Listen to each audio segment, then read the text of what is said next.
We are back.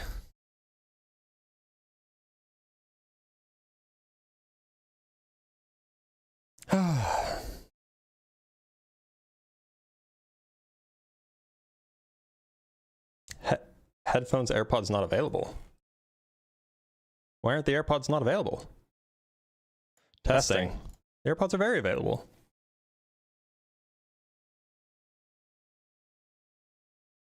Howdy, howdy.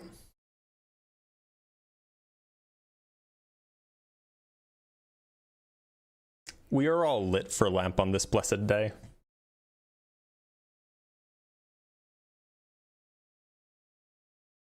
Couldn't connect. Trying to reconnect. Okay, we should be good. Will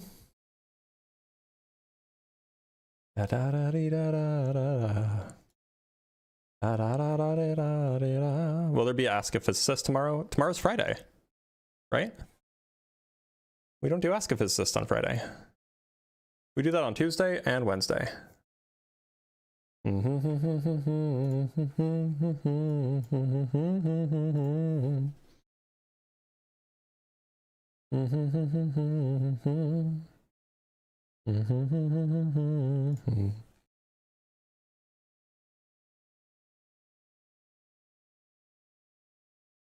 All right, what's today? Today's the 2nd. All right, so we'll jot some stuff down. Are you going to talk about the Artemis mission with Flatties? Possibly, yeah. All right, we have some super chats. Let's go over those. So from Dr. Carla, good to see you, friend. Welcome back, Dr. Blitz. We missed you. Well, I missed you guys too. It was kind of miserable. The last week and a half has been kind of miserable, but we're not 100%, but we're getting there. From James Pash with the $2, is this cancer-free Blitz for reals? Not only is it cancer-free, it turns out it was never actually cancer, to the surprise of everybody. From Unfornicated with the $5, are FLERFS going to really show after the Artemis launch? Can't wait to hear the copium-induced excuses. Oh, they'll just say it's fake. Of course they will. Of course they're just going to say it's fake. Right? Yeah, also my nose is... It's getting better. It's not as bad as it was a few days ago.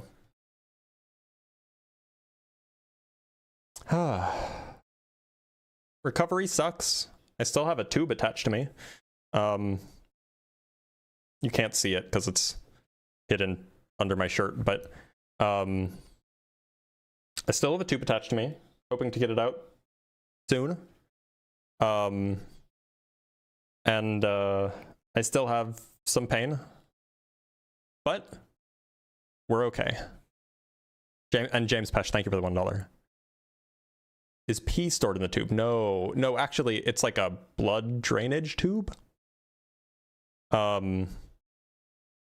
So they took out a big bunch of stuff,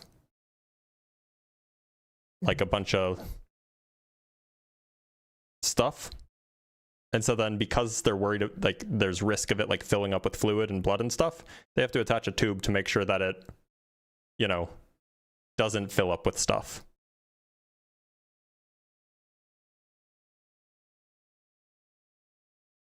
Although it's not really draining anymore, so it is true. Pee is stored in the balls. You heard it here first, folks. All right, let's talk to Liam.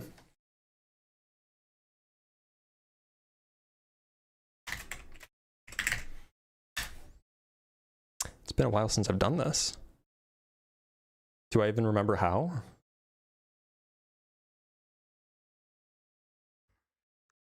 Liam left. Okay. We'll give it a few minutes. Yesterday, you should have made a live stream advocating for Flat Earth. Well, I was going to, but I had an early, like I was feeling okay yesterday too, but I had an early appointment with my surgeon to check some things out because there was some worrying stuff going on with the drainage tube. And so I missed my normal live streams, normal live stream window. And by the time I got back, it was like an hour away from the rocket launch. And I was like, why would I do a live stream when I could just watch the rocket launch? So I decided to do that instead. From Von Doodle with the 5 pounds, we heart you, Dr. Blitz. Well, I heart you guys too. And from Mr. Payco with the $20, I know this is the real Blitz because he's the same shape as the other Blitz. You and Ian have taught me so much. I'm so confused. What other Blitz? I feel like there's a reference here that I'm missing. And from James Pesh, how can we help with support? Don't worry about it. We're doing okay. All right, let's bring up Saint. Hello. All right, let's bring up Saint. Saint, for some reason I can hear myself in your audio. So, can you try to fix that? For some reason I can hear myself in your audio. So, okay. Well, he left. Let's try him again. Is this better? It is, but for some reason your audio is like super, super loud. Maybe it's just me. Give me some test audio. Hello. Okay, maybe it's just on my end. That's fine. So, Saint, what shape do you think the Earth is? It's a circle, my friend. It's a circle. Okay. So, like the shape of a basketball, or oh, so like the shape of a dinner plate. Yes. Okay. Why do you think so? Because of the amount of research I put into this. I've done tests. I've done many research with my friend. We do experiments like nearly weekly on this. Okay. What experiments have you done? If you don't mind me asking. We do stuff with ChatGPT. We put sticks in the ground and we watch the shadows. Okay, and then what happened? We didn't notice any difference. Any difference between what? Where the shadow was when we started and where it was when it ended. So you're telling me that at like 9 o'clock in the morning, the shadow was in the same direction as like at 4 o'clock in the afternoon? No, and maybe it's just where I live, but I don't know. That's just so what did you what did you observe? What was the experimental setup? To see if the shadow would change, showing the sun. If the shadow would change in what way? The positioning. So, like over the course of a single day, or over the course of a year, or what? The course of a day, like a few hours. So when you made these measurements, are you telling me that the position of the shadow didn't change over the course of a day?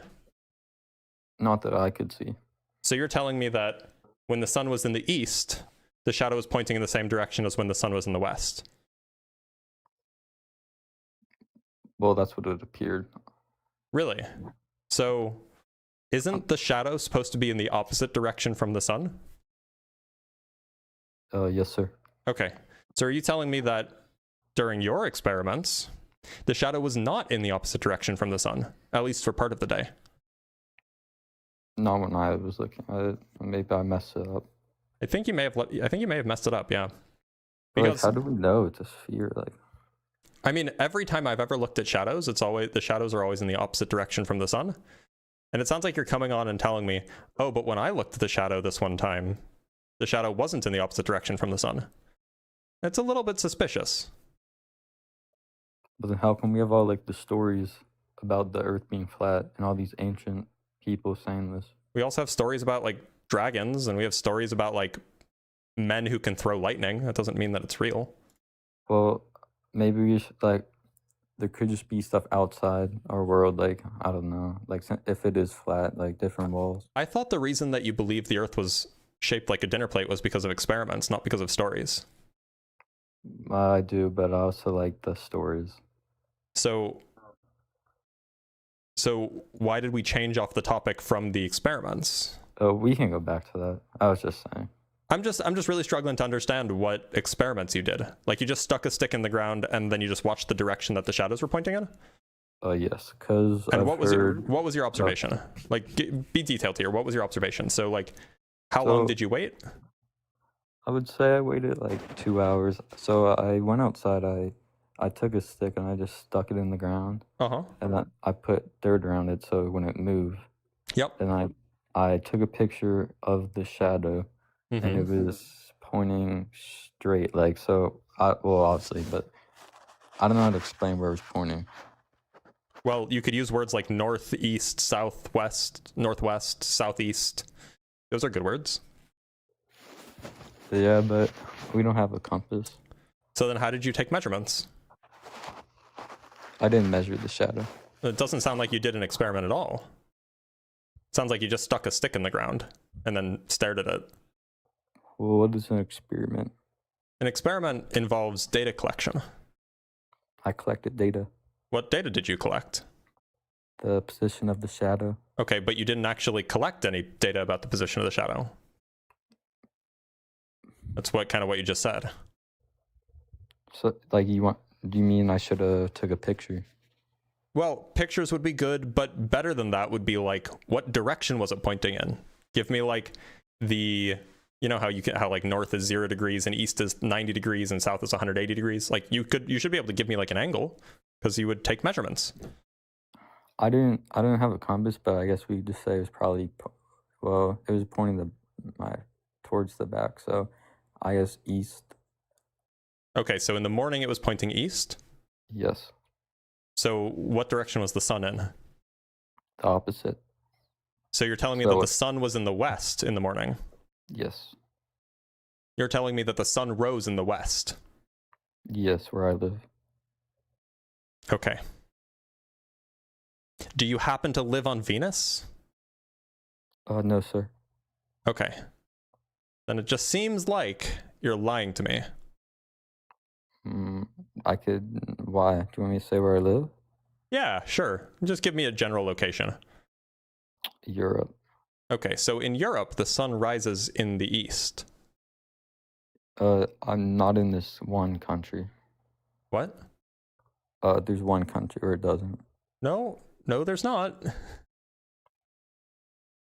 The sun rises in the east everywhere on Earth.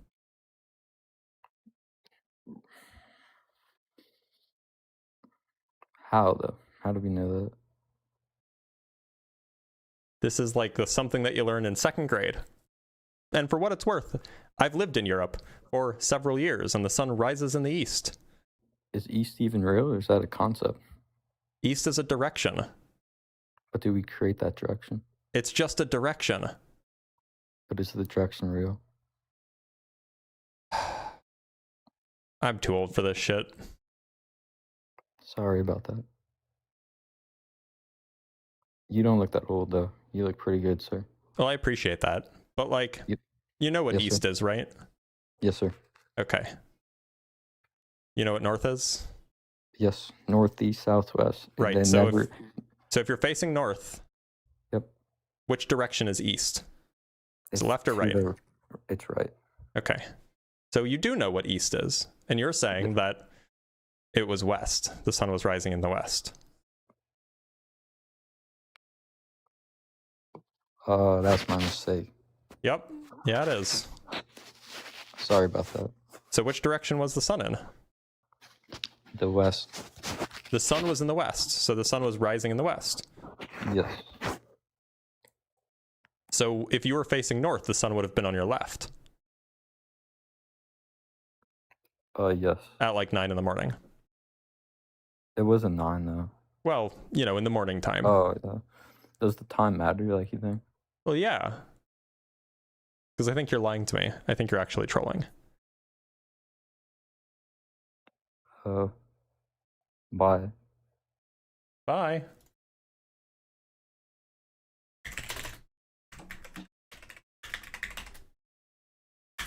Sure.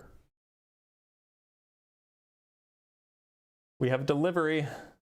Just bloop her down. We have delivery of a cat. Oh, she doesn't want to be up here. She really doesn't want to be up here. All right, we have some super chats to read, and then we'll bring up our next guest. From DeBizzle with the $10. Happy to hear it wasn't so severe. Wishing speedy recovery. Oh, I mean, the surgery was pretty rough. It was about as good as it could have been, but it was still pretty rough. But I appreciate it. We'll hope for the speedy recovery indeed. From Gravity Hits Hard with the $5 Australian. I'm glad you're back. Me too. Was I ever really gone? Yes, obviously. From Orion Cooper with the $2. Nice to see most of you back. Yeah, so I did lose like a chunk of me, but it wasn't a fun chunk, so. From Mr. Peiko with the $20. I was referring to the goober who thought the pyramids were built by giants because same shape equals same thing. Oh yeah. That guy was so funny.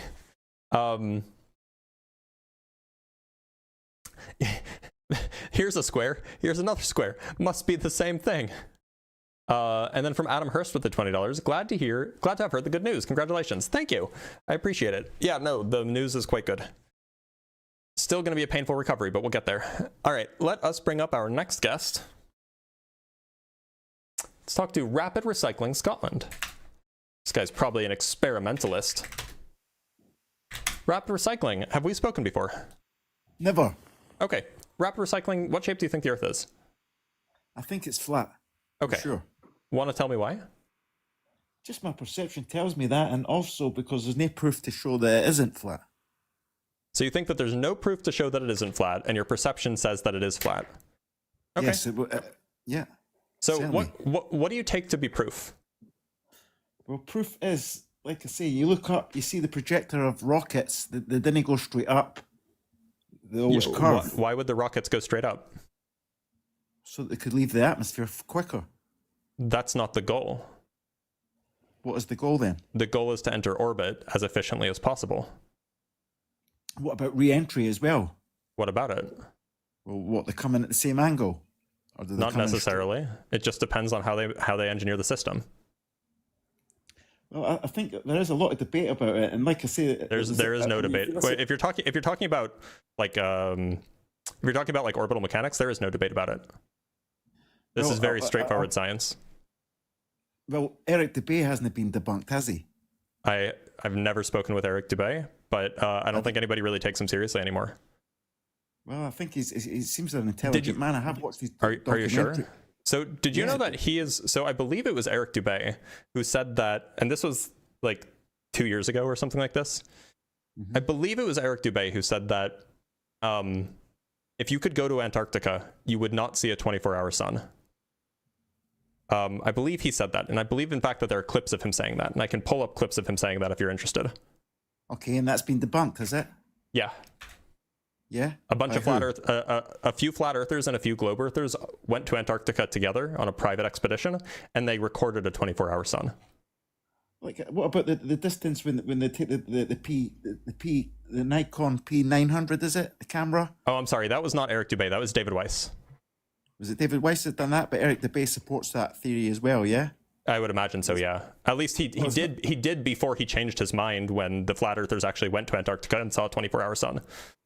Okay, but what about the distance that a P900 camera can take? It sort of debunks that the ship is falling below the horizon. Not really. You know, how does it do that? Does it not? I mean, I've never seen a P900 zoom in a cruise ship that's gone that's halfway obstructed. Well, I've seen it sort of zoom in to like over distances that sort of contradict the curvature of the Earth. Okay. Do you want to show me the video that you're talking about? The video, I can bring it up and come back to your channel later on with it once I find it, yeah? But yeah, sure. There's multiple videos like that. So here's what I would suggest. Make sure that you find a video that has that when you can see the cruise ship, it should be a cruise ship because cruise ships are very, very big ships. Yeah. When you can see the cruise ship, like even though it might be small because it's far away, you should only be able to see the bottom half of it, or sorry, the top half of it. And then you should see them zoom in, and you should now see all of it, not just the top half. Okay? That's if you can find a video of that, then you'll have a very compelling case. Okay, and if I take it you've searched for that video and you can't find it. Then it doesn't exist. Okay, what about why can the stars not be seen then? When NASA shows you footage or any space agency shows you footage, there are no stars in the background. So, I mean, it just depends on which footage we're talking about. If you have footage of any space footage of if you have space footage that includes either the sun or the moon or the Earth, then you're not going to be able to see it because those three things are all very, very bright. And I imagine you know how exposure on a camera works. If you have something that's very, very bright, you have to reduce your exposure, which prevents you from seeing dim things. However, there are plenty of pictures, plenty of videos of the night sky where you can see stars because there is no sun, moon, or Earth in the frame. Now, from space. Yeah, from space. This is what space telescopes do. Now, look, the point is you've brought up a lot of questions. It sounds like these are not questions that you've looked for the answers for, because these are all like super easily Googleable questions, and you can find the answers to all of them. Yeah, I have Googled it. I've had many arguments with friends and everything over it. But but then why are you I'm not 100% sure. Why are you asking the question if you already knew the answer? What question? Questions like, why can't you see the stars in the pictures of the Earth? Because that's what I'm saying. That is suspicious. Because you should be able to see the sky. It's not suspicious. So look. Everything seems suspicious if you don't know how anything works, right? Yeah, correct. But you don't. But you don't know how it works. If you just looked it up, you would know how it works, and then it wouldn't be suspicious anymore. Yeah, but I know. But I can take pictures of the night sky with my telephone. Not so you sure can, but not if the moon is in frame, unless you have dynamic exposure settings, which some modern phones do. Yeah, and that's what I'm saying. Modern phones have that. So why doesn't the space agency's cameras have that? Because then, so you know that dynamic exposure is a type of computer processing. Yeah. And flat earthers complain whenever there's any sort of computer processing done on a photograph. Mm-hmm, so why would they do more computer processing to try to make the flat earthers happy? Well, because, like I say, because to bunk us, obviously. But you wouldn't believe it because you'd say, oh, they're just doing computer processing. Well, we'd be able to prove it in coordination with the stars, obviously. We could check the coordinates. So the official pictures that you can find from like NASA or, the European Space Agency or the Japanese Space Agency, all these things, they have pictures of the night sky with stars in them. But not from space. Sure they do. That's what the telescopes do. Yeah, like the Hubble Space Telescope. Yeah. Well, I'm looking down at Earth. Why would you see stars if you're looking at Earth? So the space, you're sorry. They don't have dynamic resolution, or they don't have dynamic exposure. Okay, then that's just one question anyway, and that is suspicious. But hold on, didn't have dynamic exposure. It's only suspicious if you don't understand how it works. Yeah, no, but the most highly funded space agency in the world is NASA. I mean, surely could dynamic exposure isn't a good thing for getting accurate photos. Well, I don't know. Like I say, they could take pictures. I can't see any reason why they can't pick up the stars on their cameras. Right. Then the photographs wouldn't be an accurate representation of the brightness of the things that you're visualizing. I mean, I understand what you're saying, but if I shine a picture, the camera right at the sun, I understand. Yeah, that it's got to be glare. Yeah, I mean, the Earth is quite bright as well. The Earth is quite bright as well. The Earth is bright as well. Yes. Yeah. So it's not glare, but it is an exposure issue. Surely you've taken a picture with your phone where you've overexposed something, right? Yes. Okay. Yeah. So if you wanted to pick up the stars while the Earth is in frame from space, say, then you would have to overexpose the Earth.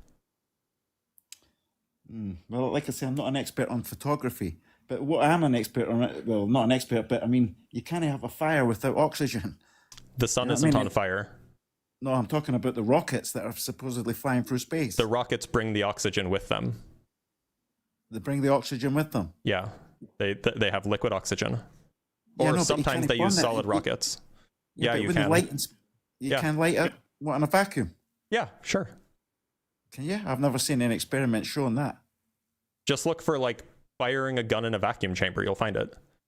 Okay, I'll look for that. The other one is obviously the major red flag is, and this is where you have trouble here explaining this. Yep, sure I will. How can it bend around the planet? I mean, it is ridiculous, that concept. That which part's ridiculous? That it can bend around a sphere. Why is that ridiculous? Well, what holds it there? Gravity. No. Water finds its own level. You can't bend it. There is no experiment, and this is where we've got to differ. There is no experiment on this planet that shows a sphere with water on top of the surface spinning. There's a guy on TikTok who did that exact experiment. He did it with a rubber ball. A rubber ball, and he kept water stuck to it. Yeah. Yeah, I've never seen that. I'll have to look that one up. Want me to show it to you? I can show it to you right please. Now. Yeah, excellent. Yeah, let me pull it up. So how does it contradict it? Because I've spun a wet ball, I threw a wet ball, and the water comes off it. And hold on, just to be clear, did it stay wet?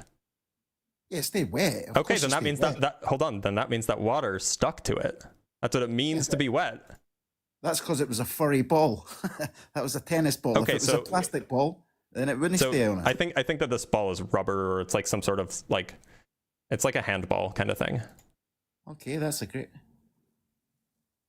That flickering looks suspect, man. That's a fan. But I'll skip over to the relevant part. One sec. Okay. So here he's going to take the ball. He's putting it in a cup of water. He's going to pull the ball out of the water. He's shaking it off a little bit. Clearly it's wet. Clearly it's spinning. It's even going to slow down in a minute, and you can see that it's going to spin. Here's another angle. It's still wet. Yeah, wet. It's not got oceans on it. What do you think? Sorry, what do you think wet means? Yeah, wet is wet. That's because it's stuck to the material of the ball. What does wet mean? Wet means water. It's covered in water? Yeah, it's covered in water, but there's no depth. Oh no, look. Wait a minute, there's no depth? So you're saying that has a depth of there's zero? Not a lot of water there. There's not a lot of water there. That's a wet. That's a different. I mean, if I shake a wet towel, it's not going to dry right there, is it? So interestingly enough, in that video, he measures the depth of the water. And the depth of the water, so obviously this was like the size of a tennis ball, right? Relative to the Earth. Relative to the Earth, the water, there was more water on that ball than there is water on the Earth. Yeah, I disagree with that. But like I say, he measured it. Like you can just measure the depth. The depth of the water was about 0.5 millimeter on that ball. Like you can just put a ruler on it and you'll measure like 0.5 millimeter thick layer of water all around it. And we didn't know what the sorry for interrupting. We didn't know what the surface of that ball was made of. It's made of rubber. It's made of rubber. It's made of rubber. Rubber. Yeah. Yeah, a rubber ball. I mean, it would stay wet. Yeah, but it's that's an example. A couple of spoonfuls. You could have put a spoonful of water on it and keep it there. If there was a wee hole in it, an indentation. Hold on. That wasn't the claim. The claim that you made is that you can't produce an experiment. You can't reproduce water sticking to a spinning ball. And I just showed you that you can. Well, it's answered my argument. It's even compelled it. It's made me more leaning towards the flat Earth. If that is it. So because hold on. I gave you an explicit counterexample for the claim that you said didn't exist. I showed you an example of something that did exist. It was exactly what you asked for. And now you're saying that you believe the flat Earth more because I showed you a counterexample of the thing that you said didn't exist. It never had any amount of water that we could really compare. I mean, a body of water. I'm talking about a wet surface. Okay, so do you understand how thick the oceans are relative to the size of the surface, relative to the size of the Earth? Well, from ground level, yeah, they go way deeper than that. Yeah. No, they really don't. The depth of the ocean is the depth of the ocean maxes out at like 7 miles, which is like 10 or 11 kilometers, and that is less. That is less than 1% the width of the Earth. But that's below ground level, though. Yeah. Yeah, that's what I'm saying. So if that rubber ball, that's why he's. Wait a minute, hold on. That's why there were continents stuck to the rubber ball. I've seen the continents. See the continents? Yeah, but the water doesn't reach to the top of the continents, does it? So do you know how? So relative to the size of the ball, do you know how big those continents would be? Like what their elevation would be above sea level? I do not know. Okay, they would be hundreds of miles above sea level. Yeah. The continents are much thicker than the continents actually are in the real world. If those blue areas on that rubber ball had an indentation the size of a teaspoon, and the water stuck in there, then I could not argue with you any longer. Why would you wait? But then that's not to scale. That is the scale because you've got the Ariander. What's it called? The Ariander hole or something? The big massive hole. I have no idea what you're talking about. The Mariana Trench is the deepest part of the ocean, and it is 11 kilometers deep. And so if we rescale down the Earth, so let's rescale the Earth down to be, I don't know, 3 centimeters across. Let's say 4 centimeters just to be generous. We have to let me just do a quick calculation. So we're going to rescale the Earth. The Earth is so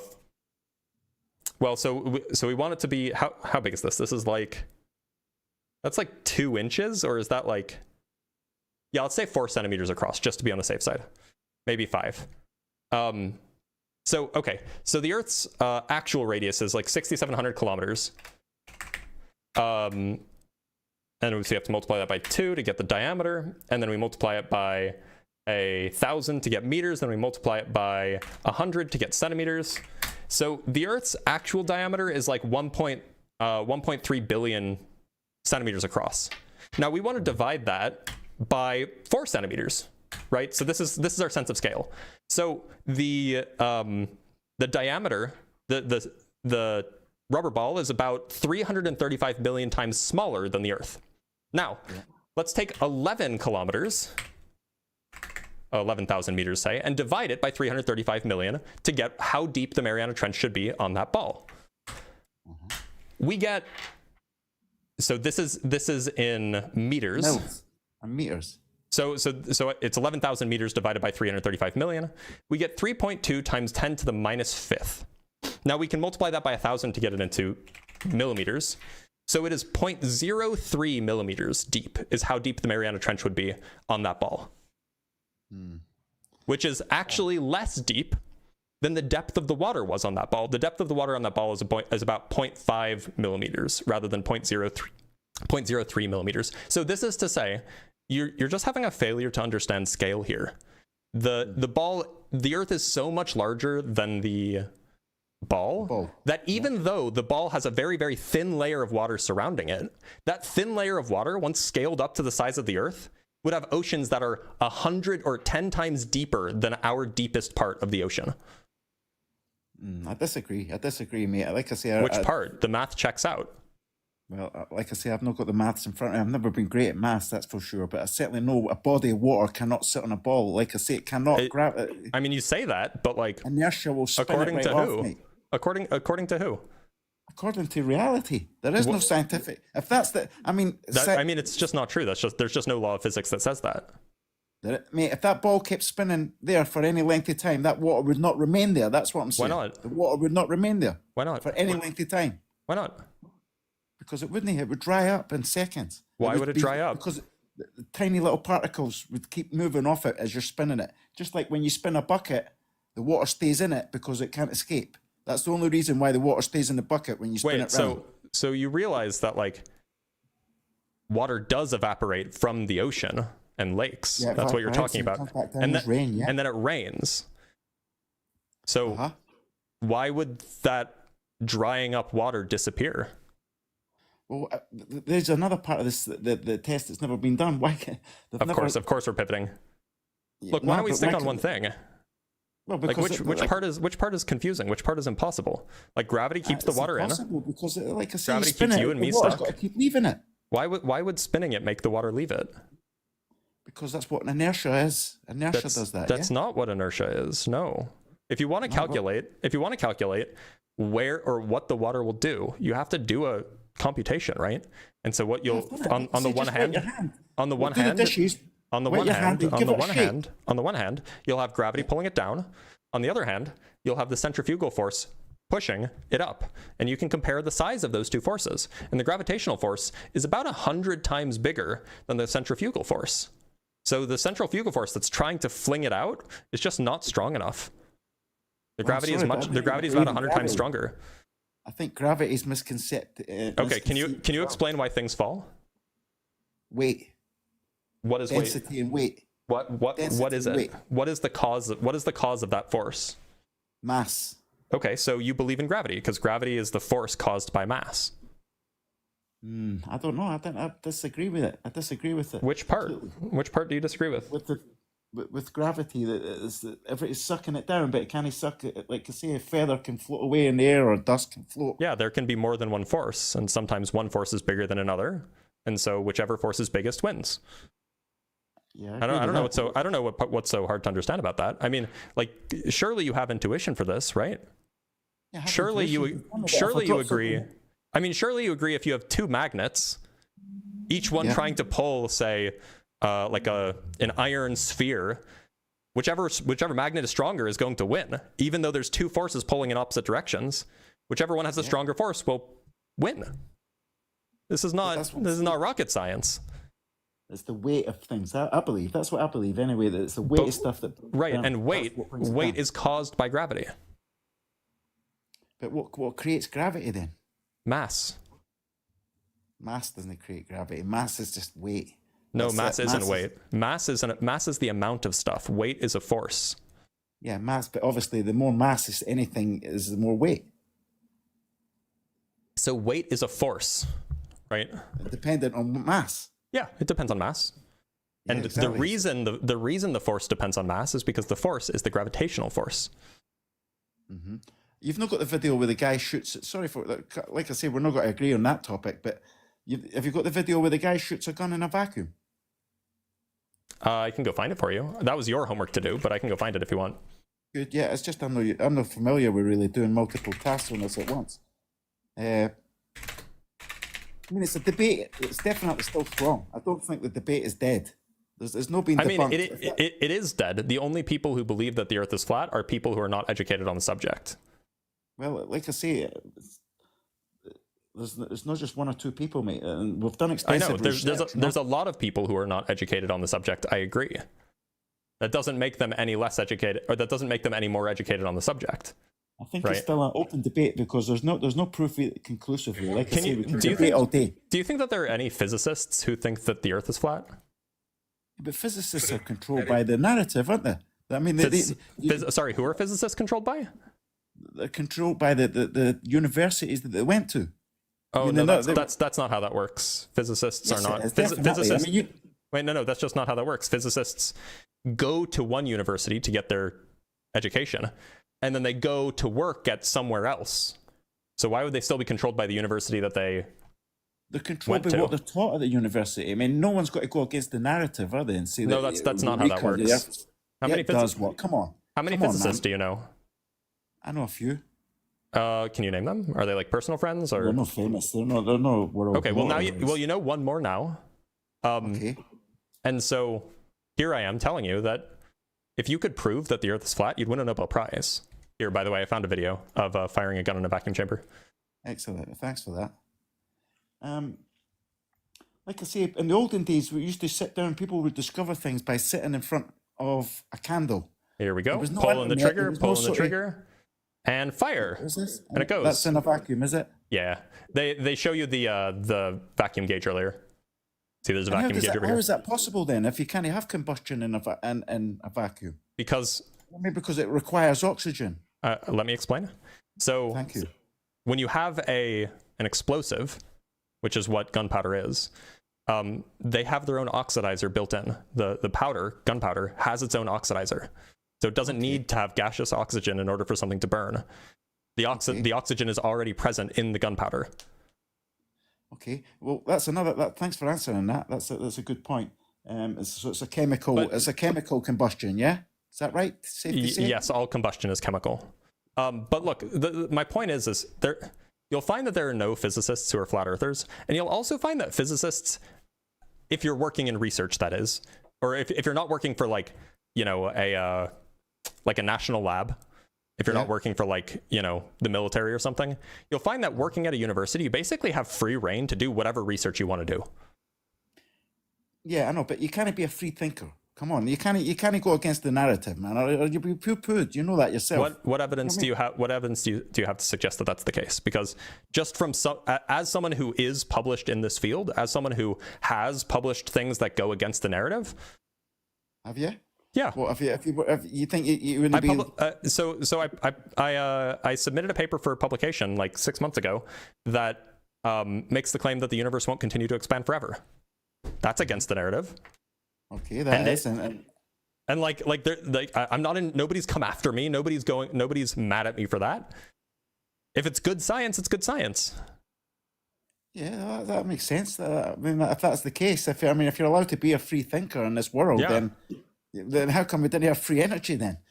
Because because there's no such thing as free energy, right? Like it's just not a real thing. No, it's not. What you're saying that perpetual motion's impossible, yeah? Yeah. Yeah, I believe that because it's not been proven yet. But what I'm saying, free energy can be. It has been. Well, okay. It depends on what you mean by free energy. If you mean by energy that we don't have to pay for, well, that's going to be trouble because you have to pay for infrastructure. You have to pay for the wiring that transports the electricity. You have to pay for all of these things. If you mean free energy in the sense of in the physics sense where you get energy from nothing, well, that's impossible, right? That's made up. Yes, it's not real. Impossible. But what I'm saying is, I mean, obviously it's a con that we're still being fed all these fossil fuels and that they're relying heavily on. You know what I mean? They could come up with cleaner energy in this day and age. Well, yeah, we could. You should in a control system. You should blame the fossil fuel companies for that. It doesn't have anything to do with the scientists. The scientists are working on projects that, and in fact, modern optimized solar panels are 40% efficient, which is extraordinarily good. The Okay, well, question you're is a how do you physicist, actually right? how do you actually get them to production? That's the troublesome part, and that requires money. But you're that a doesn't have physicist, anything to if do you- with the science that's being done. But look. Before we derail, it Yeah. should bother you that like there are no professional scientists who are also flat earthers, right? Well, like I said, that's what I'm saying. I don't believe that they would be allowed to become scientists with a radical. Like, I mean, you're a physicist. If you invented, Who stops you from becoming a scientist? what I'm saying is, you're not allowed to get published, and you're not allowed to change the narrative. Is what I'm saying, because it's a well-protected narrative. On what grounds do you have to believe that that's the case? Well, I know it's the case because people invented energy from water and stuff, and they've been, you know what I mean? They've been silenced ultimately. Oh, can you give me an example? Well, I can't give you an example right now off the cuff, but I certainly will How do go you know back it happened? Yeah, again, I'll have an armory of evidence to show you. But I'm saying you're a physicist, and you I've know heard now. lots of claims of these. I've heard lots of claims of this, but unfortunately, when tested, when critically examined by impartial observers, the tests don't stand up to scrutiny. Well, you're a physicist, and you know if you come up with free, if you could turn water into energy, if you come up with that formula tomorrow, you think you'd be allowed to run with it in this world? Not only would I be allowed to run with it, I'd win a Nobel Prize tomorrow. Wow, that is really that's naive. If I could prove it, look, I know more about this stuff. I know more about the community than you do. Why do you think that you know more about this than I do? Well, because it's already been done. There's multiple examples. Okay, Of so guys then that what? have So what? invented it. So where's the examples of those tests or those experiments standing up to impartial scrutiny? Well, like I say, I've seen them. I've seen documentaries, full documentaries on Documentaries. it. So documentaries are not impartial, especially if they're made by the people who are trying to promote I a view. understand that there's room to manipulate them. So if you want to prove a point, what you need to do is you need to let other scientists test your claim, and this usually goes one of two ways.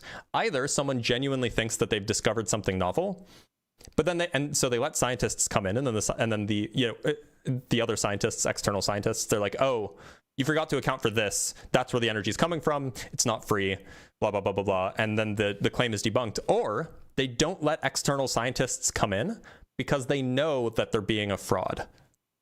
Yeah, and like I say, I'm not really. I can't say that I know either way for sure. I'm just telling you what. You're talking awfully confidently about things that you don't know about. Yeah, but I think I do have a perception, like most people do. You know what I mean? And like I say, you may consider it flawed. And at the end of the day, you can argue with science. Science doesn't answer everything. I do believe in a creator. You know what I mean? And that's evident. I mean, a lot of scientists and they believe that we're created. Anybody that It's true. It's true. You just believe we come from nothing. No, that's not that's not the claim.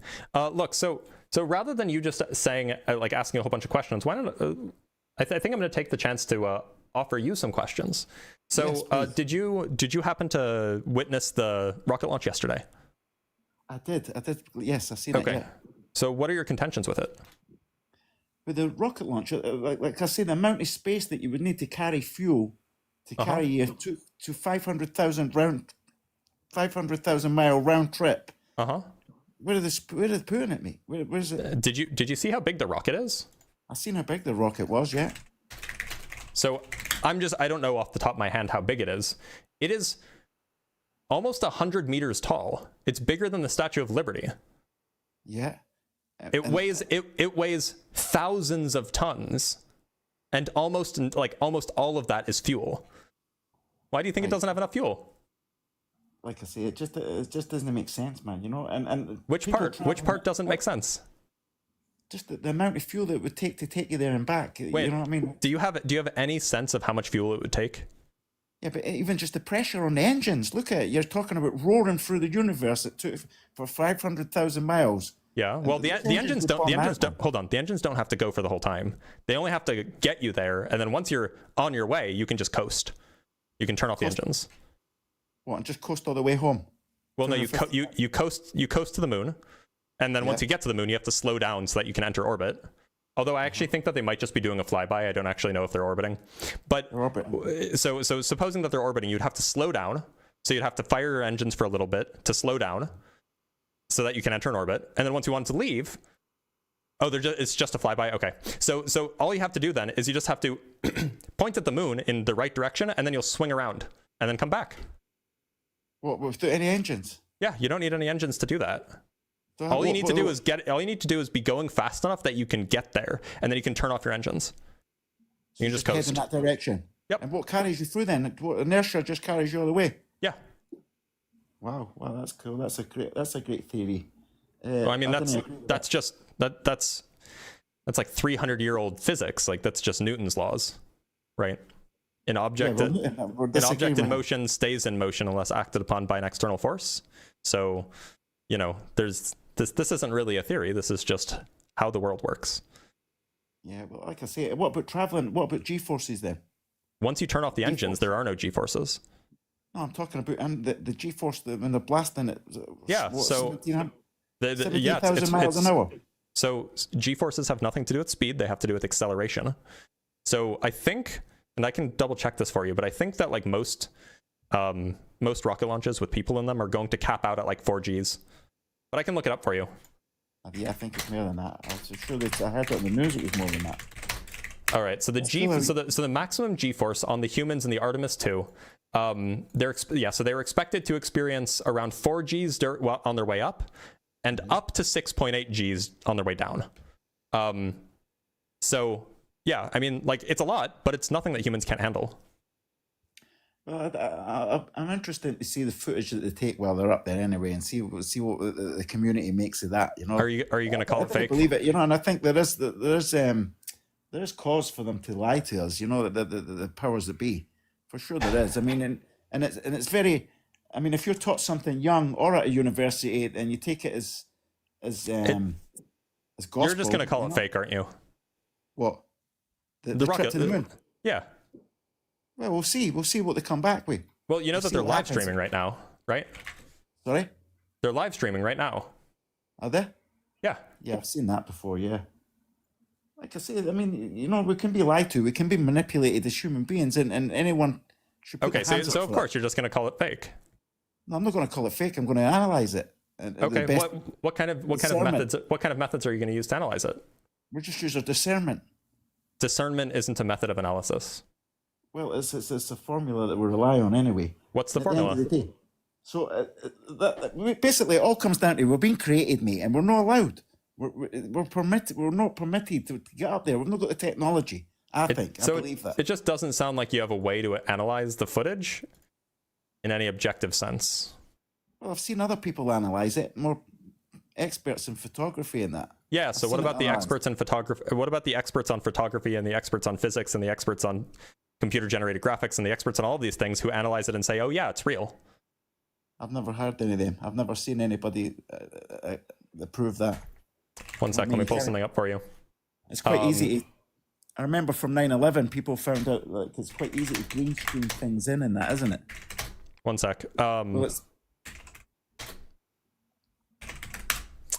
There's a pretty famous video of it's like a podcast of like a bunch of people who are like CGI or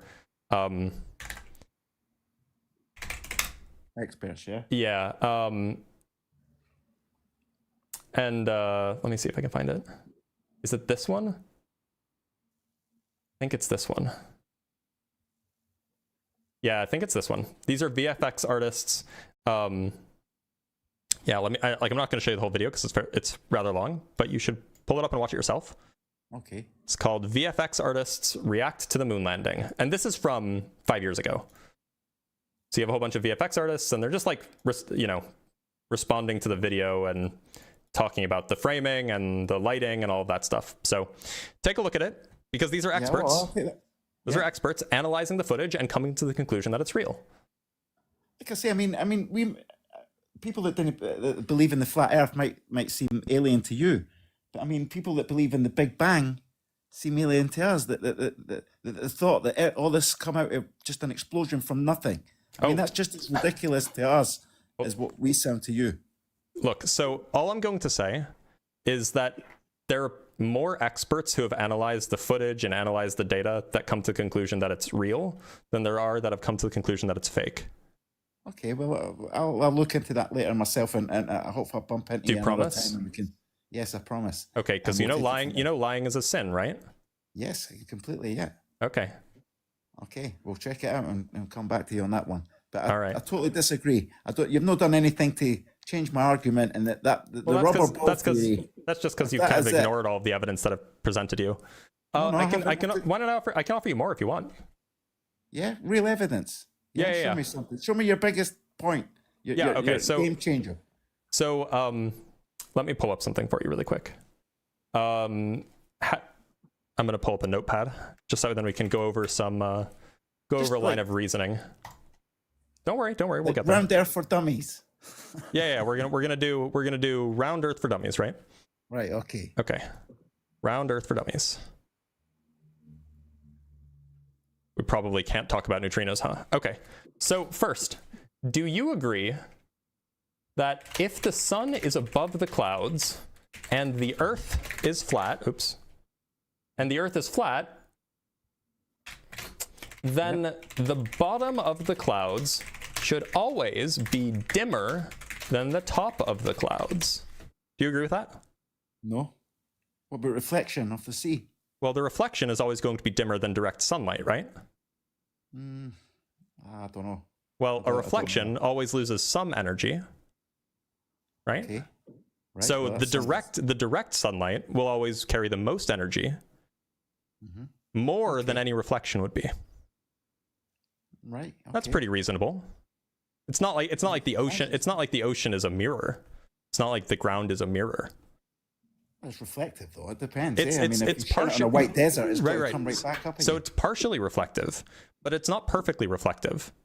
So some of the sunlight will be absorbed, and so that means that not all of it will reflect back out. So what you're saying that is the clouds are always darker at the bottom, yeah? They should be if the sun is above it. If the sun is above the clouds. Yeah, I know the sun's definitely above the clouds. There's no debate there. So if the sun is above the clouds and the Earth is flat, then the bottom of the clouds should always be dimmer than the top of the clouds. Now, but I'm not debating that the sun is. I know the sun's above the clouds. it's also true that the bottom of the clouds is not always dimmer than the top of the clouds. Well, what do you think about that? Well, if it's, I don't know. Because I can show you pictures of the bottoms of the clouds being brighter than the tops of the clouds. Again, I would just put that down to reflection. And what you're saying causes that. But we're talking about the bottoms being brighter than the tops, not just that they're illuminated. You're saying that they're brighter. They're brighter, yeah. And what causes that then? That's the question. But here, let me just show you some pictures just so then you know I'm not lying. So here's a picture of, this is from an airplane. You can see that the tops are dark and the bottoms are bright. Yeah. Here's a picture from the ground. You can see that the bottoms are bright and the tops are dark, right? So clearly this is a real thing that happens. Sometimes the bottoms of the clouds are brighter than the tops of the clouds. Yeah. And so what we can then infer rather, oh shoot. Sorry. Where'd it go? Why is it doing that? Where'd it go? Sometimes come on. Yeah. Things on the screen, yeah. Because like the people on YouTube can see the thing that I'm trying to pull up, but it's the wrong thing. That's why. There we go. There it is. Okay. So we agree that premise 2 is true. That the bottom of the clouds is not always dimmer than the top of the clouds. Sometimes the bottom of the clouds is brighter. And so what we can conclude, and this is just basic logic, this is called modus tollens, is that either the sun is not always above the clouds, or the Earth isn't flat. I don't know. That doesn't prove that because, like I say, if the Earth is flat, nobody's debating that the sun's below the clouds. If both of these sentences are true, then this conclusion necessarily follows. The sun is not always above the clouds. Oh, the Earth isn't flat. No, I disagree with that. Well, so you've accepted the first premise, that if the sun is above the clouds and the Earth is flat, then the bottom of the clouds should always be dimmer than the top of the clouds. No, because again, we're still debating that it could be reflection. But you agreed that the reflection would always be less bright than the direct sunlight. Well, you said that. Obviously, depending what sort of I mean, body you agreed on it. Can you give me an example of a reflective material where the reflection is brighter than the direct image? No, but it's equal to. Can you give me an example of any no, a mirror absorbs 4% of the light. Is it really? Yeah. Well, I don't know. Like I say, I don't know the ins and outs of it, but there's another problem with the sun. Sorry for going off topic here, but we're just wherever we go off, we can't agree on that, so we're not going to argue, yeah? Wait a minute. So you just don't agree with the second. You agree with the second premise that the bottom of the clouds is not always dimmer than the top of the clouds, right? Yeah, but I mean, I didn't understand your argument. I mean, how do you explain the light coming underneath the clouds then? Because the Earth is a sphere. That's because the Earth isn't flat, right? Yeah, that's right. But that could still happen if the sun could. So if the Earth is flat, the only way to have the bottom of the clouds be illuminated more brightly than the top is to have the sun be literally below the clouds. Well, again, the clouds, like I say, things can happen atmospherically. You know, they can change the light and that. You know, okay. I mean, the clouds can. Turns out we're gonna draw a picture. Okay. We're drawing a picture, y'all. Pencil drawn. We're gonna do it in paint. That's another problem with the beams that come in through the clouds. That just while you're looking for that picture. No, I'm drawing a picture. We're drawing it live. We're not. While you're drawing it, the beams that come in from the cloud. Check the angle of them. Measure the angle of those beams coming through the clouds, and you'll see that it's a lot closer than what we're told. The sun is a lot more local than what we're told. I don't really see what that has to do with the claim here. Well, the claim is that we've been lied to. That's what the whole show is about. Okay, so let's say that you're standing. Sorry, I just got to make this. I want this to be a narrow pen. Give me a narrow pen. Okay, fine. We'll move this over here. Move this over here.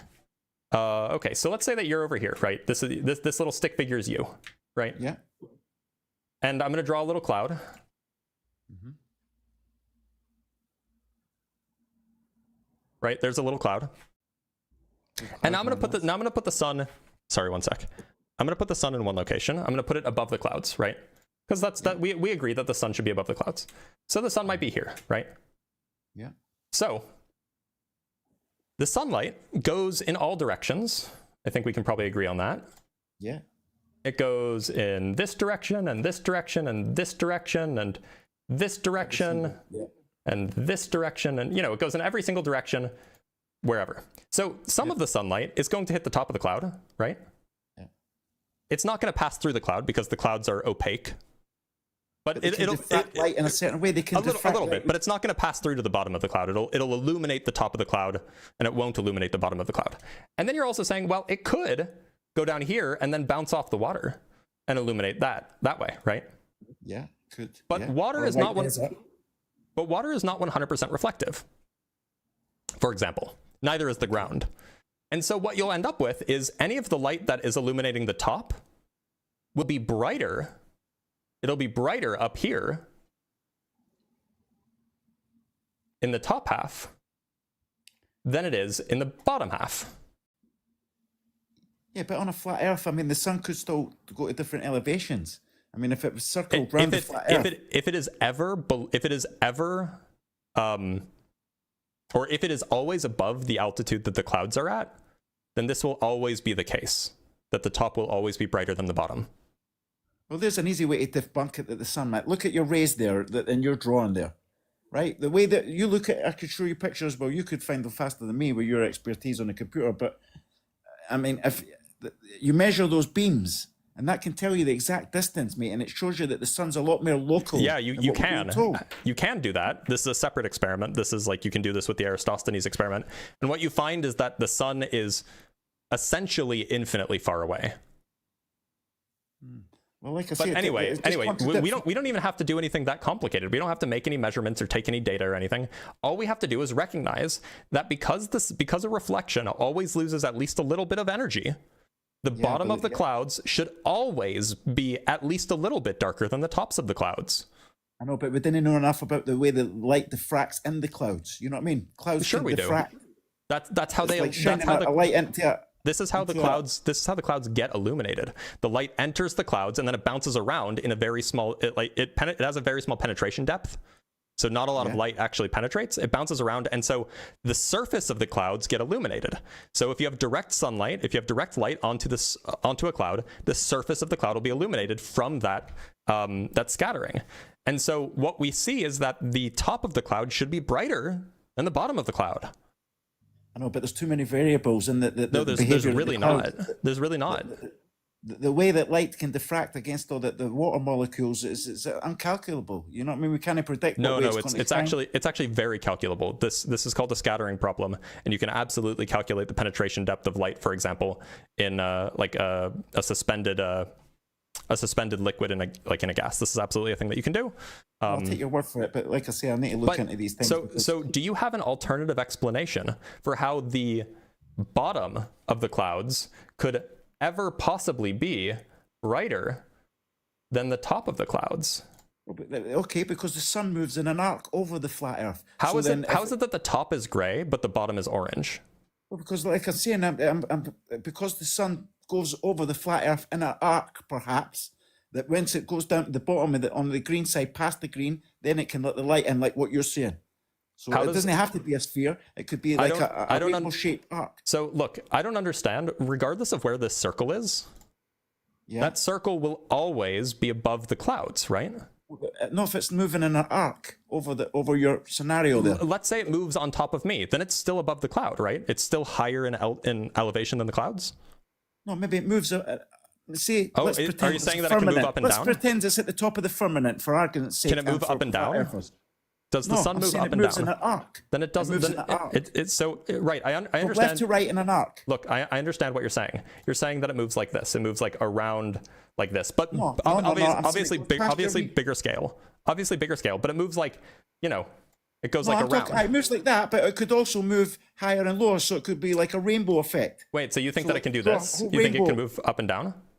Yeah, it can move up and down. So a whole rainbow right over. Are you telling me that at some point the sun is lower than the clouds?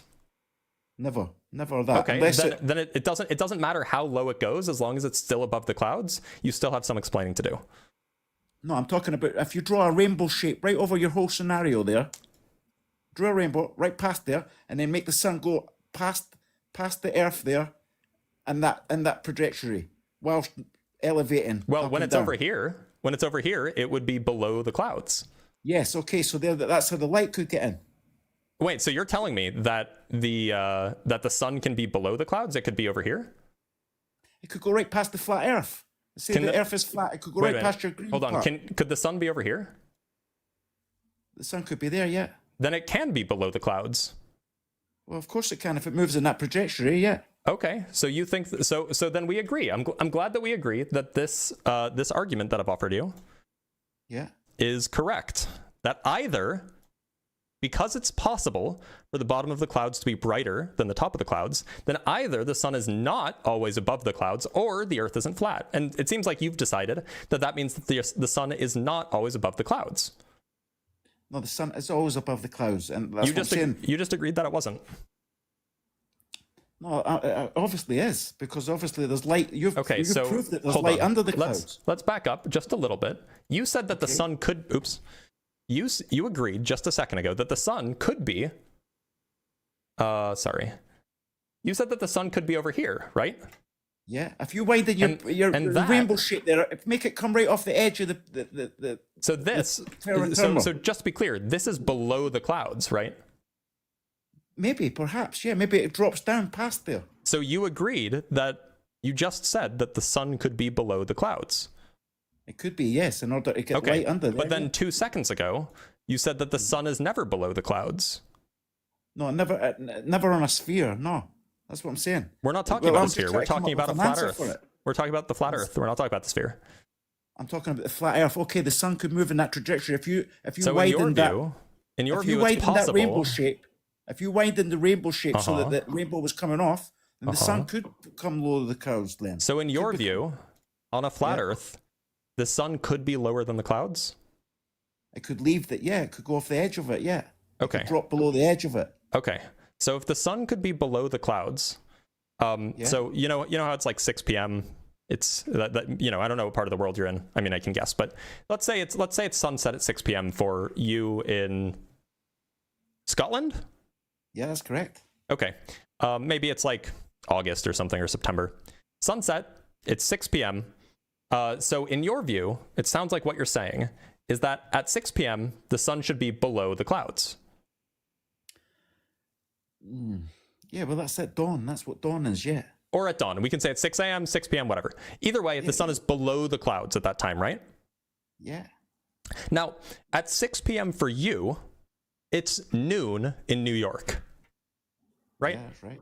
Yeah. So when it's noon in New York, is the sun still below the clouds? Well, like I say, I don't know the actual trajectory of the sun, but what I'm saying, it is possible that it goes past the flat Earth. It could circle right round the flat Earth. Here's the issue: if that were true, then it should be nighttime for this. It should be nighttime for everybody at the same time, right? Not necessarily. If it goes below the flat Earth, then nobody should be able to see the sun. Granted, yeah, but like I say, it could, yeah. So it can't go. It can't be doing that. No, it couldn't be doing that, but it could go down to the bottom. It could go down to the same level as the flat Earth, and then come back up again. It could do that but, easily. So that means that it should be sunset for everybody at the same time. No, it doesn't, because it could raise on one side and then go around the other. Look, so when the sun is over here, is that sunset or sunrise? Well, it depends where you are. It depends. You know what I mean? Well, that's kind of my point, actually. My point is that if you say that at sunset or sunrise for you, which is when the bottom of the clouds are illuminated, right? That's when you can see the bottom of the clouds being illuminated, the top are dark. That must mean that the sun is below the clouds in order to make the bottom bright and the top dark. Yeah. And so it would mean, you know, the clouds are a few miles up, maybe 3, 4, 5 miles up, something like this. Yeah. So that would mean that at sunrise and sunset, or, you know, dawn and at dusk, the sun is actually only a few miles above the Earth, right? No. No? Miles away, obviously. If you widened your rainbow shape, I said a few miles. I did say a few miles. Yeah, but if you take your rainbow shape and put it past the terra firma that you've got written there, drawn. Look. Maybe you're just missing the point that I'm making. My point is that in order for the bottoms to be illuminated, it must be the case that the sun is lower than the clouds. Yeah, dependent on where it is, where it's sitting on the flat Earth, yeah. Right, and so like, if you've got a dinner plate, and you've got a dinner plate, look, dinner plate sitting there, that's a flat Earth. Let me just land this plane. If the sun is lower than the clouds for one person because it's, say, sunset for them, then that means that it's lower than the clouds for everybody at that exact same time. No, not necessarily. So are you saying the sun can be at multiple different heights at the same time? Well, can it be different heights? For wherever it raises on that side, yeah, that's dawn for them. Then it could go right round. It could I'm going to extend this over a little bit. Yeah. Let me show you. Let me elaborate on what I'm trying to convey. So and then we can get rid of ignore that the black arc, right? We'll just draw a new one. There's the new one, right? Yeah. Okay, and so what we're going to do is we're going to draw another person. Let's say that this one is you in Scotland. Yeah. And obviously there's not a whole lot of land to your west, but to your west, but we'll just imagine that there is. So we'll just draw another person. Let's say that this person is in New York, right? Okay. So technically it's still a little bit small. If this direction is west, then this would be sunrise, right? Because sunrise is in the east. This direction. So this is sunrise. So sunrise for you. The sun is below the clouds, right? It's lower in elevation than the clouds. Now let's draw sunset for you. Sunset for you is going to be somewhere on the other side, maybe over here, right? Yeah. Something like this. So here's sunset. And because it's sunset for you, it's still lower than the clouds, right? So we'll draw the clouds over here. We'll draw a dividing line just so then we can see that it's actually darker up above. This is is that me there? Is this the guy from New York underneath that cloud? That's the guy from New York underneath the cloud. Right, so that's New York under there, yeah? Yeah. So here I'll label my drawing. So we have New York and we have Scotland. Okay. So now from this guy's perspective, so this is sunset for you, but from this guy's perspective, it's noon. I mean, it's obviously not to scale. Maybe the guy should be directly under the sun, so maybe we'll move him a little bit. Because, you know, when the sun is directly, when it's noon, the sun is directly over you, or at least near enough. So here's our actual New York guy, yeah. Okay. We'll just take New York and we'll do, take that, move it over here. Okay, great. So we have our New York guy. Now, it's noon for this guy, but it's sunset for you. So from this guy's perspective, it should be that the cloud is still, or the sun is still under the cloud, even though it's noon.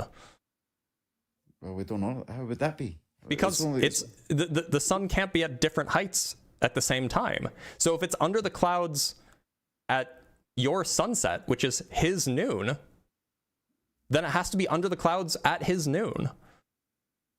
I don't know. Like I say, it doesn't. Nah, we don't know. Like I say, I didn't profess to know that. Like because. Well, it sounds like this is where you say, yeah, I don't know how that works, but it can't be right.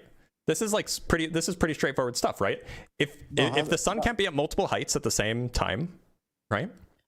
Yeah. Because it can't be in more than one place at once.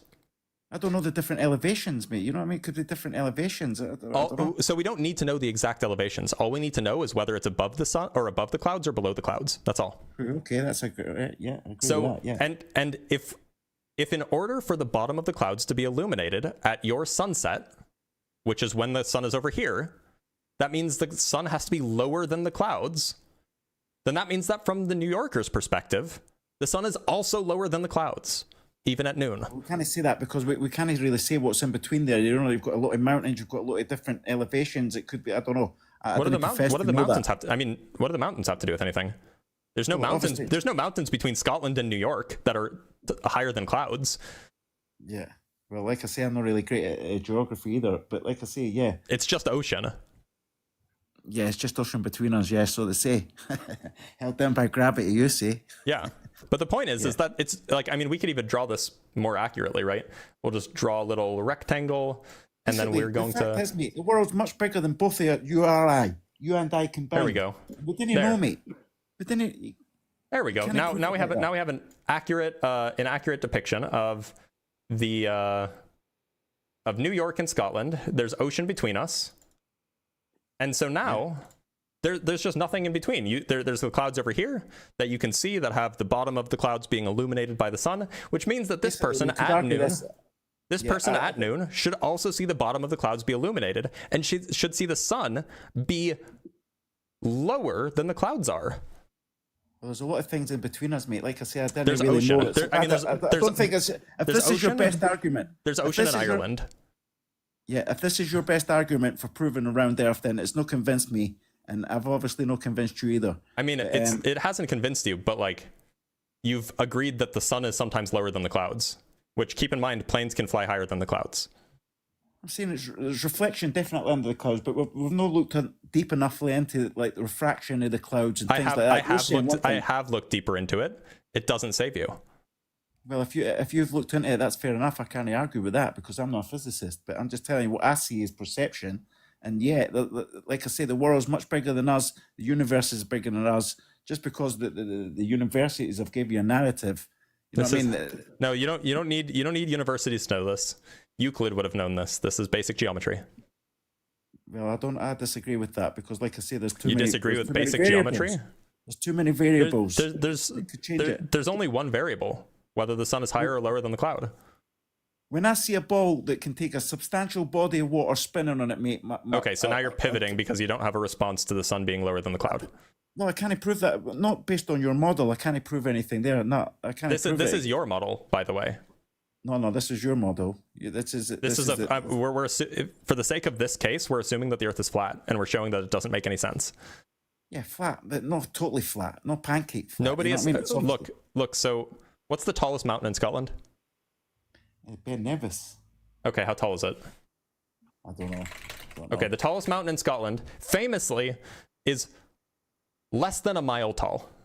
Right? Clouds are higher than a mile up, so it doesn't matter whether there's any topography between you and New York. It won't prevent you from seeing the bottom of the clouds being illuminated or the top of the clouds being dark. This is just, like I say, it's not just basic geometry. I'm not agreeing with you that the sun went. I'm just offering a scenario, a possible scenario. I'm not agreeing, mate, that the sun, you know what I mean, that it dips below to Well, cause that that's your only illumination under the that's your clouds. only option, right? No, I'm not. I'm not agreeing fully that there could be another explanation for light shining underneath the clouds. Okay. Do you have an alternative explanation for how the sun could be above the clouds but have the bottom of the clouds be brighter than the top of the clouds? Yeah, well, like I say, if I shine a torch into a ball of cotton wool, it'll diffract all over the place, mate. Yeah. And yet, the top of the cotton wool will be brighter than the bottom. Well, I'd have to go and grab a couple of balls and test that with an LED torch. Yeah, do it. Really, well, like I say, I think the world needs more free thinkers. We need to look more into it. And obviously, going to university and that does make you part of the system, mate. And you're not allowed to not think really. out with that system. You're Not not allowed really. to think out. You're allowed to think out the system, but if you come up with any sort of radical ideas or anything useful to this planet that is non-profit making, you'll not be allowed to go any further. And you know that deep inside yourself. I know you do. No, I mean, it's just not true. Like, this is a false narrative that you tell yourself to try to distance yourself from the academics of the world because they do science that is more sophisticated than things that you can understand. Which, look, I get Science it. doesn't explain everything.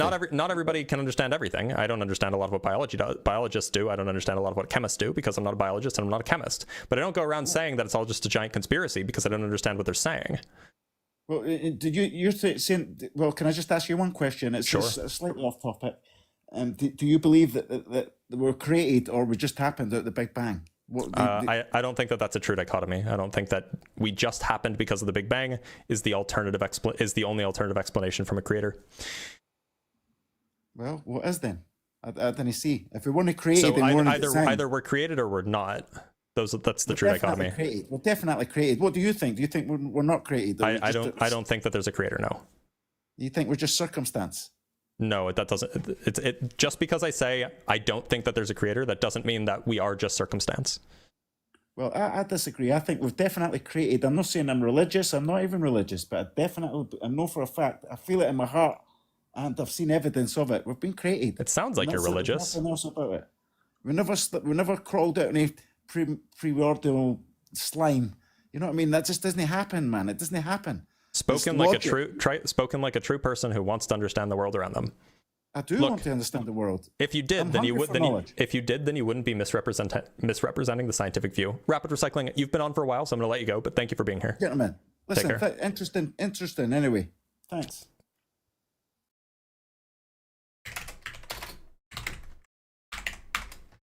That was something. Yeah. So I wasn't wrong when I said that he wouldn't be able to follow the neutrino stuff, right?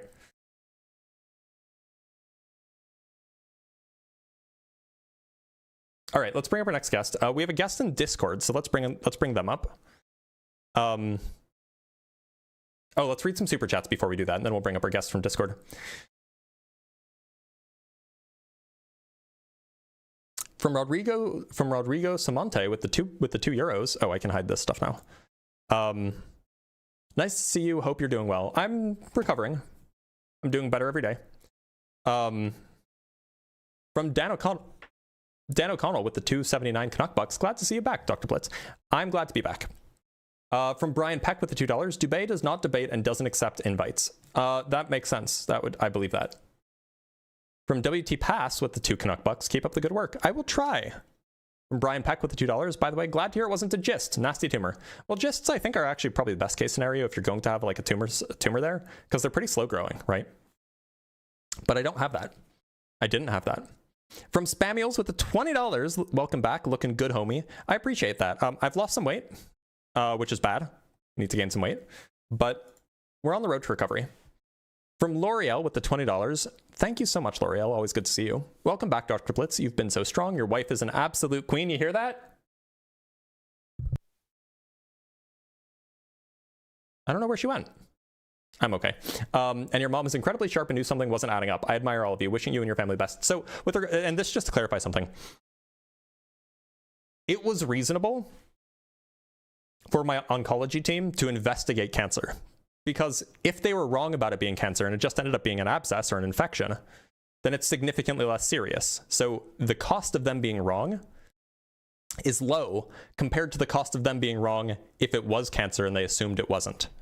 So the fact that my mom asked this question, hey, what's the deal with this with the elevated white blood cell count? She was asking this because she hoped it wasn't cancer, not because this was a definitive sign that it wasn't cancer, but more that she hoped that it wasn't cancer, and she happened to be right.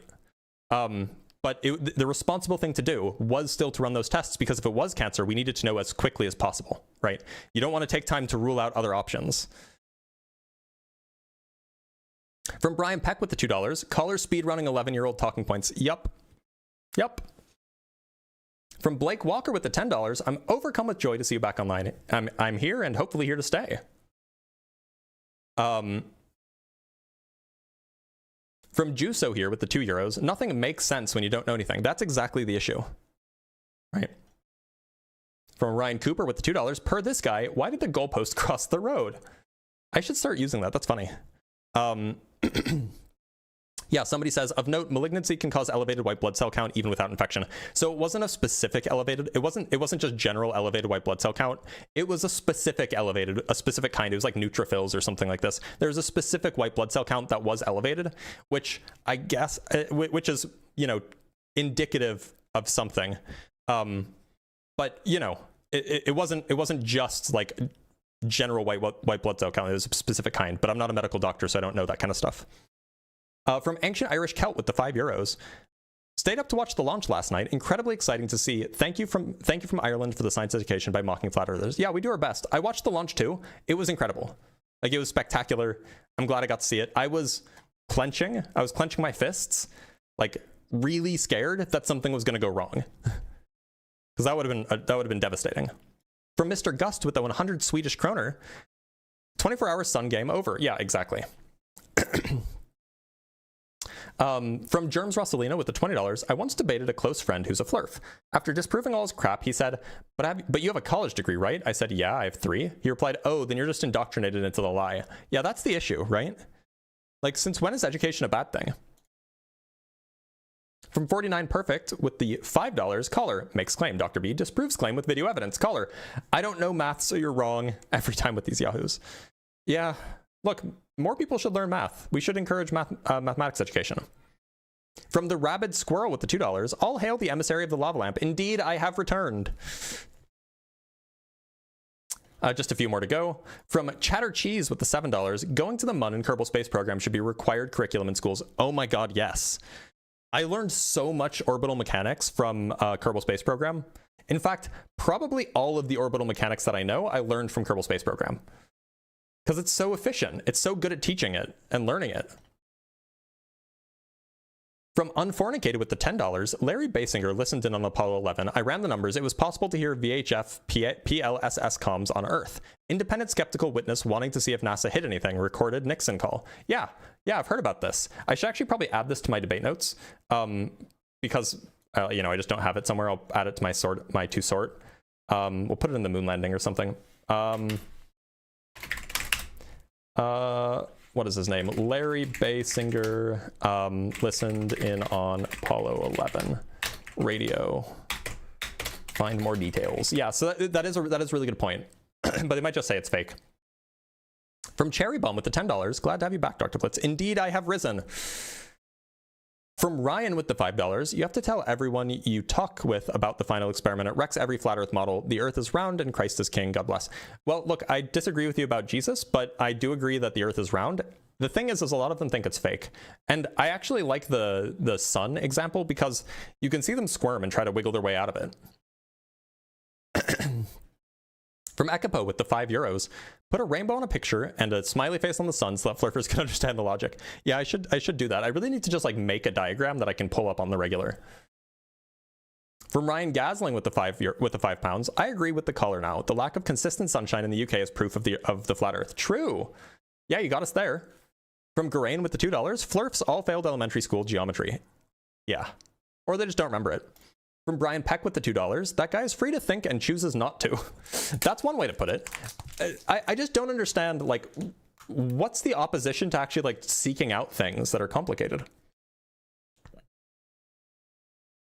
From Binary Ghosts with the $5, flat earthers are spending a lot of time and energy on a non-problem. I really wish they would put that energy to other actually productive pursuits. Yeah. From Iconoclodge with the $5, praise to Atheismo and the Lava Lamp. They have healed Blitz. Indeed. Indeed, I have been healed. And from Matt Lindley Design with the $2, I'm not religious, then explain religious beliefs. You got me there. We have one more and then some cash apps to read. From Binary Ghosts with the $5, on the subjects of mathematics education, I think discrete math needs to be a required high school course. People really need to learn to do basic proofs. I agree. I'm just not sure if everybody would be able to understand it. I just don't know if like that is on good days. I often want to think that like everybody has the capability to do this, but then on bad days I'm like, maybe not. Right. All right, now we have $15 from Magdalena saying, glad you're doing well. I listen to you whenever I get a chance. Well, I appreciate that. I'm glad I can provide you with stuff to listen to. And from Sheila with the $5 for yay for your great news, Liberati's Dragon. Yeah, the news is quite good. All right, y'all. Let us move on to our next guest. This guest will be coming in from Discord if they're still here. Let's bring on Abject. Abject, can you hear me? Hello. Your audio is a little bit muffled. Do you want to try, I don't know, is there something that you can do to fix it? How does this sound? It sounds okay. We'll make do. Okay, what's your name? You can call me Blitz. Blitz, okay. I'm Liam. Liam, nice to meet is you. it alright if nice to meet you too. I was wondering if I can ask, I guess my question would be more focused on gravity. Yeah, we can talk about that. But before we do that, do you think that the Earth is flat? Not really. But okay. But then why'd you come up? Not really. If it says opposition only. So it's more I'm trying to understand gravity, and obviously if your understanding of gravity is true, then the Earth could not be flat. But I have a few things I don't understand about gravity, I guess you could say. Okay, I'll give you a few minutes, but then we got to cut it because it does say opposition only. So what you got for me? Okay, so gravity. The idea is all mass, I guess, has gravity. So the larger an object, the more gravity. The more dense it has, more gravity. So I guess more atoms means more gravity. Is that right? Well, it's really just like a count of how much energy a thing has. That's the thing that's proportional to its gravity. So when you say energy, my monkey brain thinks like power. So what do you mean by energy? So you can have like, you can have stuff that's massless, but if you put it in a box so it's bouncing around, well, there's still energy in that box, even though the things that are in that box are all massless. And so like the box will have energy, and so the box will have gravity. So does light weighs? No, does light have gravity? Light does have gravity. Yeah. Oh. It's very, very small for like any normal amounts of light that you would experience in the universe, but like yeah, it would have gravity. Yeah. So wait, so small particles are affected by gravity? Yeah.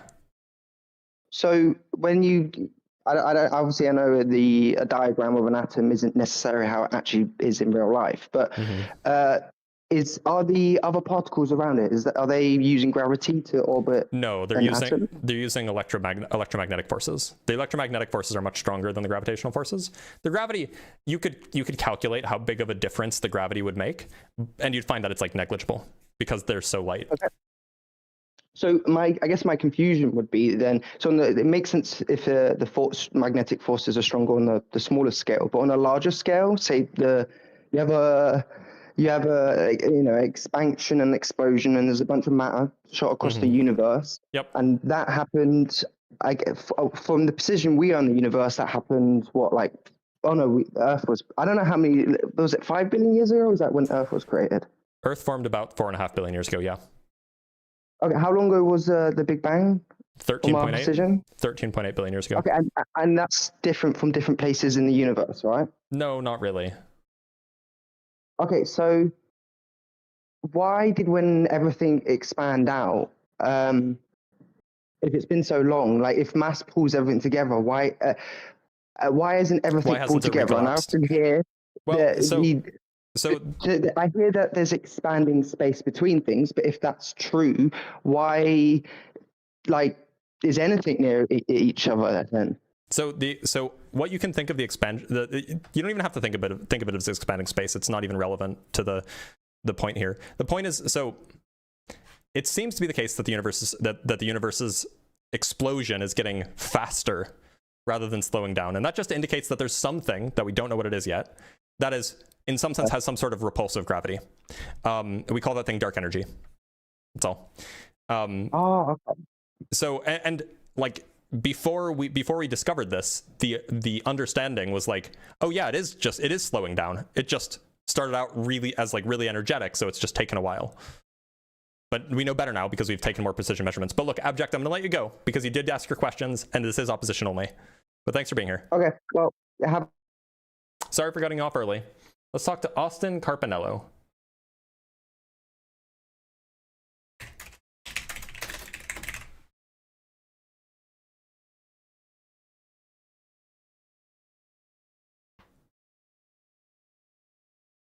Austin? Austin?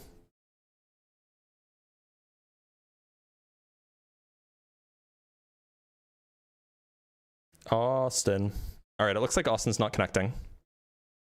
Let's talk to this guy with a guitar in his username. We'll call him Guitar. Guitar, how's it going? It's going good. Ever since I cooked you on allegedly in his live stream. Have we spoken before? Yeah. Who are you? Do you remember when we were talking about like the universe beginning and Jesus' resurrection, and then like I brought up the second law of thermodynamics and the expansion of the universe? You mean like 3 days ago? Yeah. Oh, yeah, sure. And then you said Jesus resurrecting from the dead would violate the second law of thermodynamics, and I told you, but if there is a God, then miracles are possible. Yeah, sure. So do you think that the Earth is flat?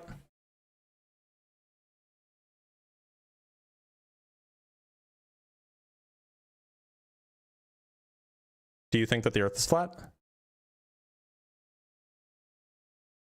Hello? Oh, my bad. I was on mute. Oh, your arguments don't prove it's not. Wait, that doesn't really answer my question. Do you think that the Earth is flat? Could be, but like your arguments don't prove it's not. Why do you think so? So you say could be. So like I'm asking what your view is, or are you agnostic on the I've issue? never been to space or anything. You know. Have you ever been to Australia? No. Okay, so do you hold the same standard that that you're agnostic about whether Australia exists? Well, space is a whole different story. Well, wait a minute. So why'd you bring up whether or not you've been to space if you're not using the same standard of evidence? I can possibly go to Australia. I just don't want to. But if I could go to space, I'd go. How do you know you could possibly go to Australia? Because I can get up right now, walk, go drive. Just so you know, Australia is an island. Okay, I'll get on a boat. Well, how do you know that you'll end up somewhere called Australia? Because we have maps. Oh, we also have maps of space. So like, where do we go from there? The thing is, though, it's different because you can't really just get up and go to space. You can't just get up and go to Australia either. I can right now. Do you own a private boat? I own a private jet too. Oh, okay, so then do it. Otherwise, you should be agnostic, right? I don't want to go to Australia. I don't need to. I can look at the videos. Oh, okay, but the videos from space are not sufficient evidence? CGI. Okay, so it just sounds like your standard of evidence is arbitrary.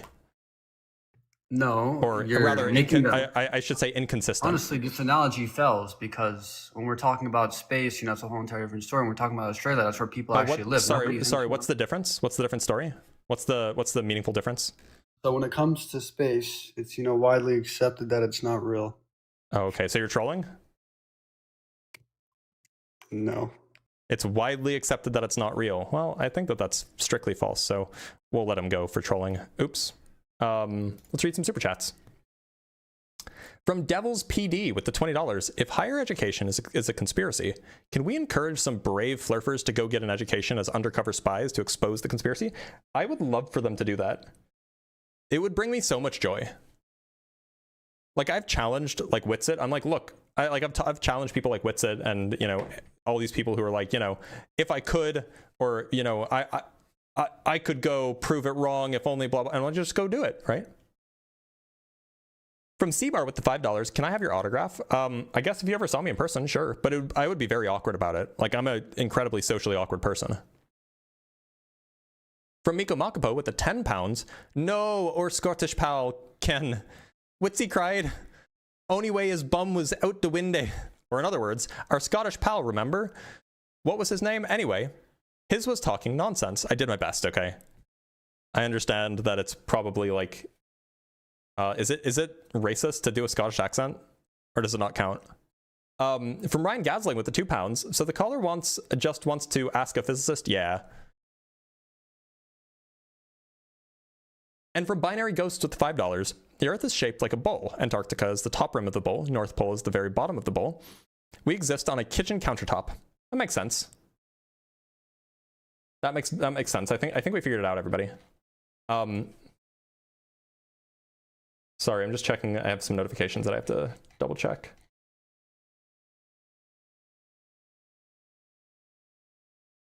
Guys, if you tag me, I'm probably not going to see it during the live stream, unless you're like a mod. So apologies for that. Oh, that guy's name was Matthew. Okay. Well, now we know. All right, hold on, sorry. Oh, Matthew's back. All right, let's bring up Matthew again, just for the lulz. Yeah, why'd my profile picture change? What the heck? Welcome back, Matthew. What's up? So, do you want to recant your claim that it's widely believed or widely known that space is fake? Yeah, I don't agree. I just wanted to talk about God, so I mean, if we can't, I'll just wait until like your Okay. live streams. Okay, goodbye. Oh. Yeah, currently, my muscles, I actually don't know. I actually don't know what my insides look like right now, but I have like an incision that's about yay long down my abdomen from a little bit past my belly button to like an inch below my my rib cage. And so, you know, my abdominal muscles are not really pulling their weight, if you will. So sitting up and stuff like that is rough. My back has been doing my lower back has been doing so much work to keep me up and walking, basically because I'm just like permanently like this. And so like my lower back is pulling all of the weight to like keep me from falling over. So yeah. Yeah, you'd probably have to swim a bit to get to Sydney. That's very, very, very true. My incision actually isn't, I sneezed yesterday, it was awful. My incision actually isn't so bad. I mostly have like intestinal pain kind of around it, which is not great. I don't love it, but we're making do.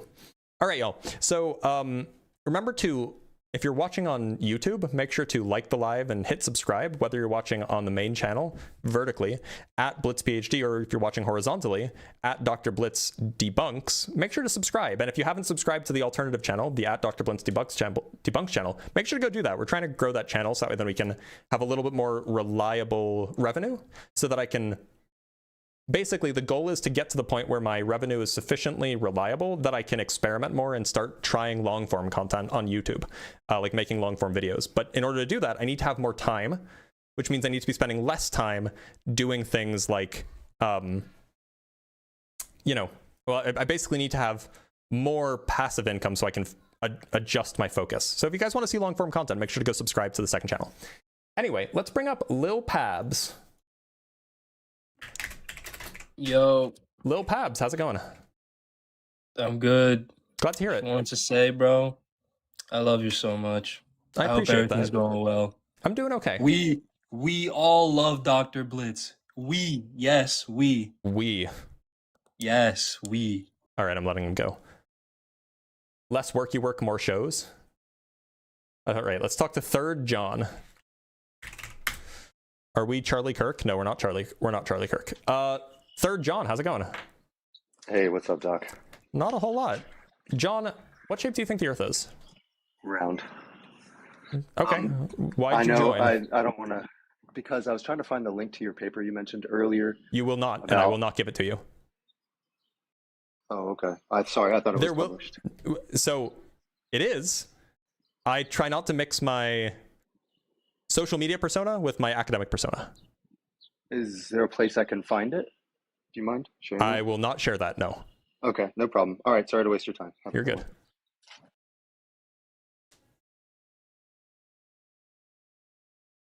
Yeah, that's for my own safety.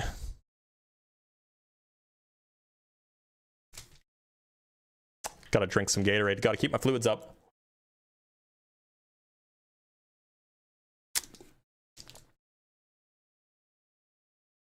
Apparently Science with Freddy is in the... Oh, Science with Freddy was muted. I guess he doesn't want to come up. Let's talk to Clay. Clay, how's it going? Hi. I don't think Flat Earth is dead, but I don't believe in it. Like, it's unfortunate that we live in such a age of information and knowledge, and yet there are some people that, because of the technologies that we have, get into these algorithmic echo chambers and So perpetuate lies. Yeah. I agree it is sad, but that's not really the subject here. So I'm gonna let you go, but thanks for being here, Clay. Yeah, so look, so I understand that you can disagree with me if you think that flat Earth isn't dead, but you also think that the Earth is a globe. That's kind of like, read between the lines, right? Like, I'm looking to talk to people who think that the Earth is flat. You know, maybe flat Earth is finally dead. Maybe all of the flat earthers have moved on to, you know, the I don't know, concave Earth, or maybe Artemis deniers or something like this. But I suspect not. I suspect not. So make sure to send this out to all of your friends, all of your peeps that, you know, think that the Earth is flat. Make sure to share it if you're watching on TikTok. Like the live. We're only at 48,000 likes, and we have over 600 people in here. They've moved on to the nukes aren't real grift. Have they really? Like, is this like a more... Like, I saw one guy that made a video about nukes not being real. But, like, is this like a popular thing that's gaining momentum in, like, the live stream space? Yeah, they're on the NASA Live, I know, right? Wonder how many people converted from flat Earth to common sense after watching Artemis. Oh, probably very few. Have I ever tried Kerbal Space Program? I absolutely have. Yeah, if Science with Freddy wants to join, he can join if he wants to. It'll be a shit show, but like, we can invite him up. Oh, he follows me. That's cute.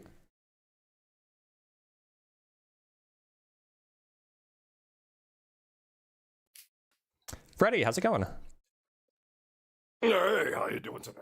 I'm doing okay. Freddy, can I ask something of you? What do you think of that Artemis flight? What do you think of that Artemis Freddy, before we start, can I ask something of you? Oh yeah, what's that? Am I a flat earther? No. Can we agree that we will let each other finish sentences before we, you know, like before anything, just like a baseline level of respect will be like no interrupting, but that also comes with no rambling. Can we agree that we'll do that? Like now? Yeah, like right now. Can we agree that like that will be the baseline for our conversation so that it's a normal conversation between two adults? I always strive for that. Okay, cool. So you wanted to talk about the rocket launch. What'd you think? Oh, I thought it was amazing. Right? Do you think that it was faked? Yeah. What, the rocket? Well, the whole thing. The whole thing? Well, the whole thing, there's fakeness in it. But did the rocket go in the sky? Yes, the rocket went up. Just like if I launched a bottle rocket, the bottle rocket would indeed launch, unless it was a dud. Sure. So where do you think it went? I think it went up and then it started to curve like sideways as I saw it. Yep. Yeah. But Does Yeah. that doesn't mean And that then, it went then we lost sight of it. And then we lost sight of it. right? So where do you think it ended up?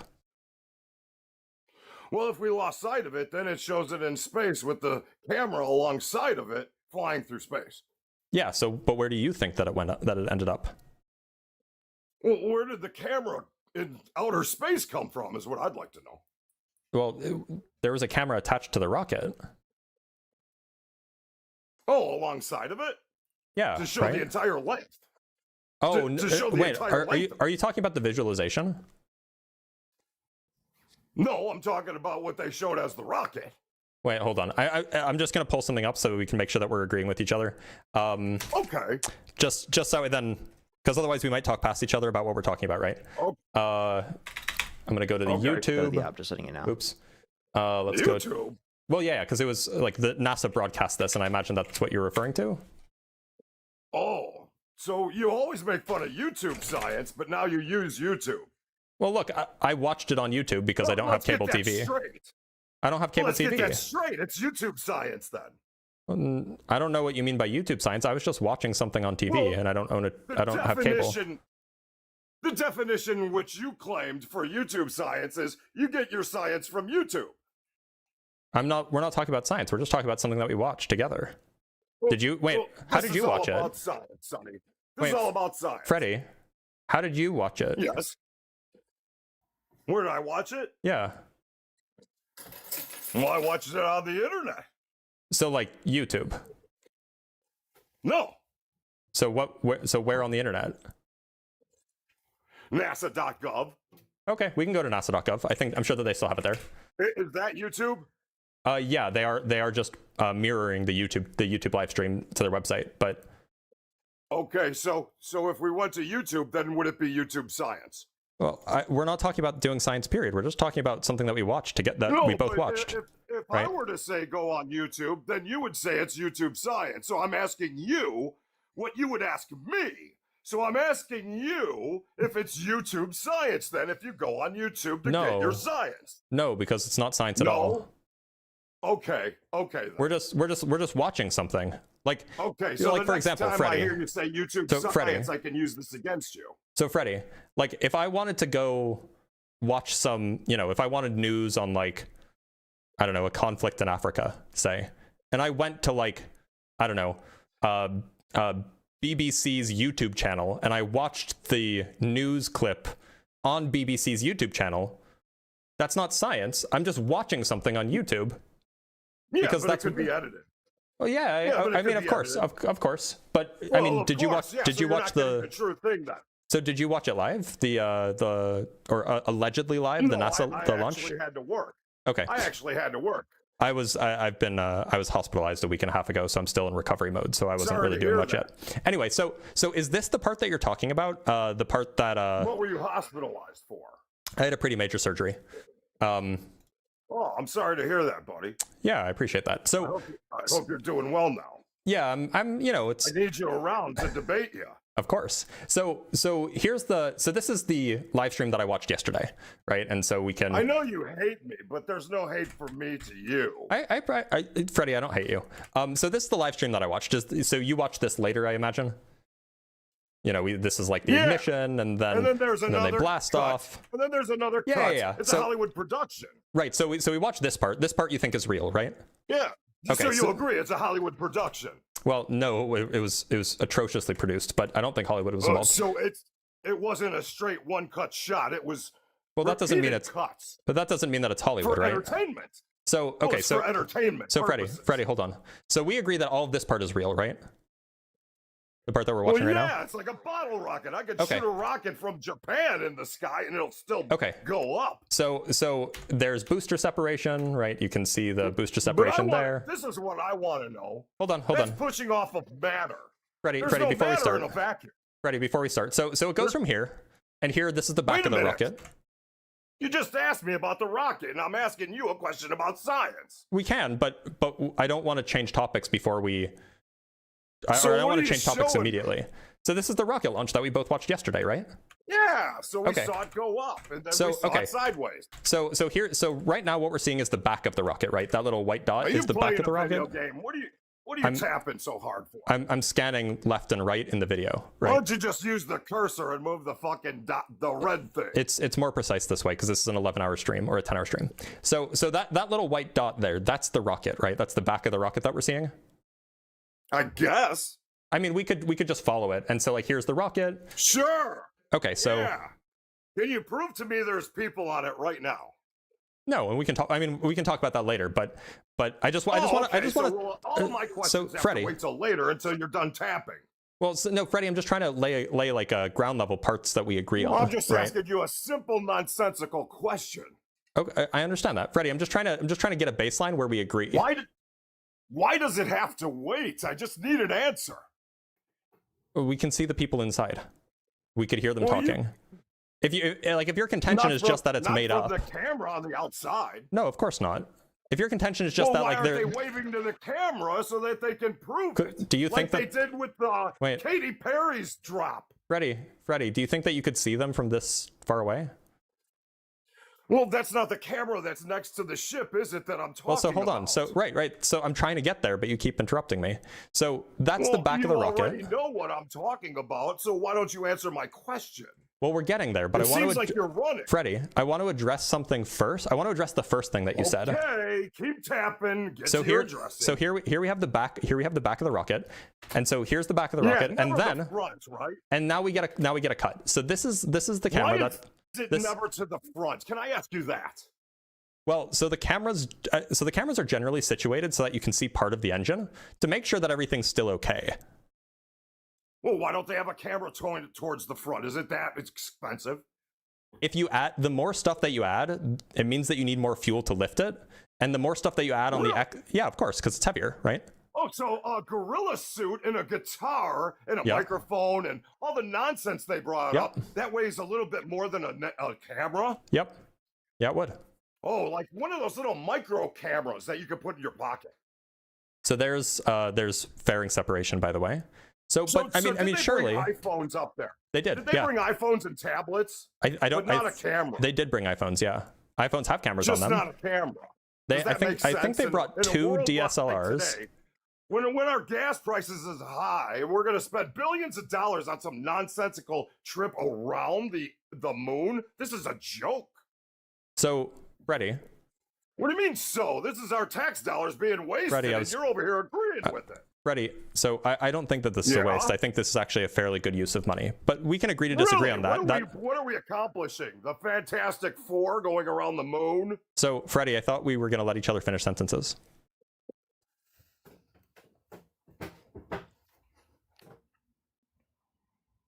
So, I think this is a fairly good use of money because I think anytime that we're funding something that is either engineering or science related, I think that the long-term benefits generally outweigh any immediate spending that we end up doing.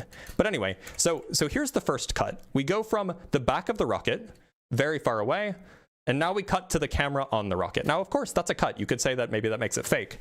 But I think the part that you were referring to that was like, where you can see the whole rocket, and here we're seeing it from the back again, and it flips back and forth.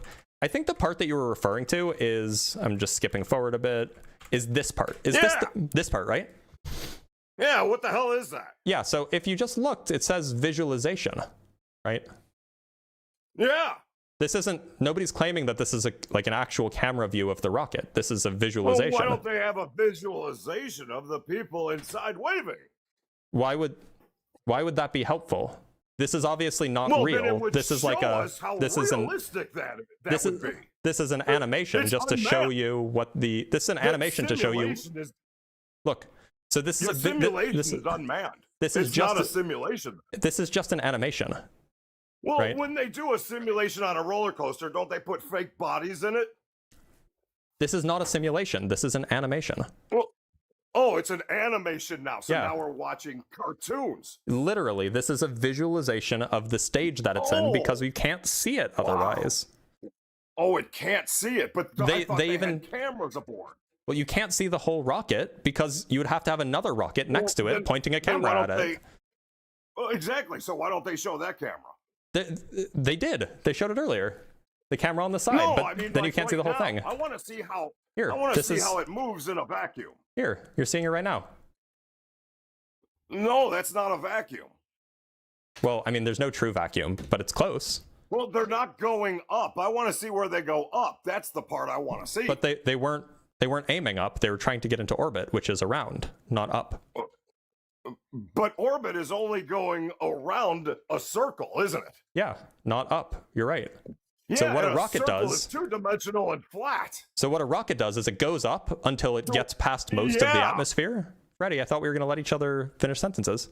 So what an orbit is, the way that you get to orbit from the ground, is you go up to get past most of the atmosphere, and then you tilt over and accelerate sideways until you're going around. And so that's why they're going sideways now, because that's what an orbit is. Hey, okay, so can I ask you to do me a favor? Sure. The next time they do a launch, rather than sit at Cape Canaveral and watch, why don't we all sit around, I don't know, let's say the Bermuda Triangle, and see if anything falls from the sky? Yeah, you could if you wanted to. Yeah, I say we do that. Okay.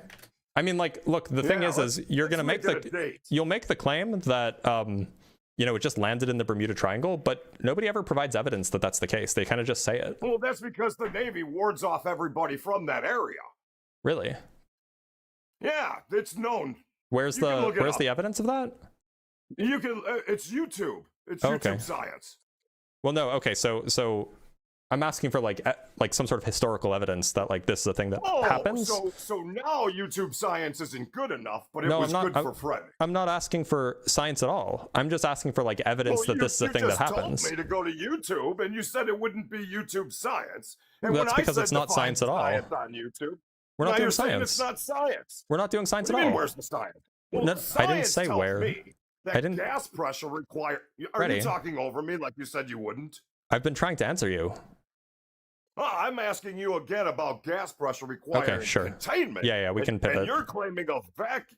I'm sorry, I'm still talking. Go ahead. You're claiming that a vacuum allows rockets to move through, and that a rocket can go through a closed system, a closed dynamic system to be exact. Sorry, what's the question? So how does that work? How do you defy all laws of physics and science? I don't get this. Which law of physics do you think I'm denying here? How in a vacuum with no matter, how does a rocket move? What does it push off of? So once you're already going, Newton's law of inertia states that you'll just keep going. You don't have to do anything to keep moving. Oh, really? Yeah, so that's Newton's first law. Well, why do they need the thrusters on the entire time in your little diagram? Because they're not animation. They're not going fast enough yet. What do you mean they're not going fast enough? They have to go a certain speed in order to enter an orbit, right? Well, I've never seen rockets on Earth that can achieve those speeds. You did just watch one, but you know. Well, it didn't go up that fast. I mean, I don't know if you were paying attention to how fast it was going. They had like a speed tracker, and like a view from an airplane. I think like 2 or 3 minutes in, it's going thousands of miles per hour. Well, then it should have shot straight to the moon in seconds. Well, not if the moon is 238,000 miles away. Oh, I thought it was 289,000 miles away. I don't know. I could be wrong. I could get the exact number for you if you want. Oh, I don't worry. I got you the number that supposed globe. It's 238,900 miles. That was right. Oh, they must have changed it. It used to be 289,000 when they landed on the moon. That's what they claimed. I don't think so. I think you may just be misremembering. But that's neither here nor there. The point is that must be that fucking Mandela effect, huh? Yeah, exactly. So if you want to just go through space, you need to be if you want to just go through space at a certain speed, then you just have to keep go. You don't have to do anything. You'll keep going. But if you want to change your speed, how do you stop? You have to turn your rocket around and fire them to stop. How do you turn the rocket around if you're going in one direction? You can use thrusters. What are the thrusters pushing off of in a vacuum? Thrusters don't have to push off of something external. Well, you can't push off yourself. That's Newton's third law. No, Newton's third law allows you to push off yourself, actually. Oh, so if I'm standing on a skateboard and I push on my chest, I'll start moving? No, you have to separate from the thing. The two things have to push off of each other, so they separate. Push off of something. Well, you can. So, like, I'll give you an example. So then your rocket experiment doesn't work in a vacuum. Freddie, so if you and your friend are both on a skateboard and you're holding hands, and then you push each other away, cut them. You and your friend He will might be push holding each other. onto my wrong hand. You and your friend can push each other away from each other, and then you'll separate and go in opposite directions. One push off of another fucking force, off of something. Well, There's nothing in a vacuum.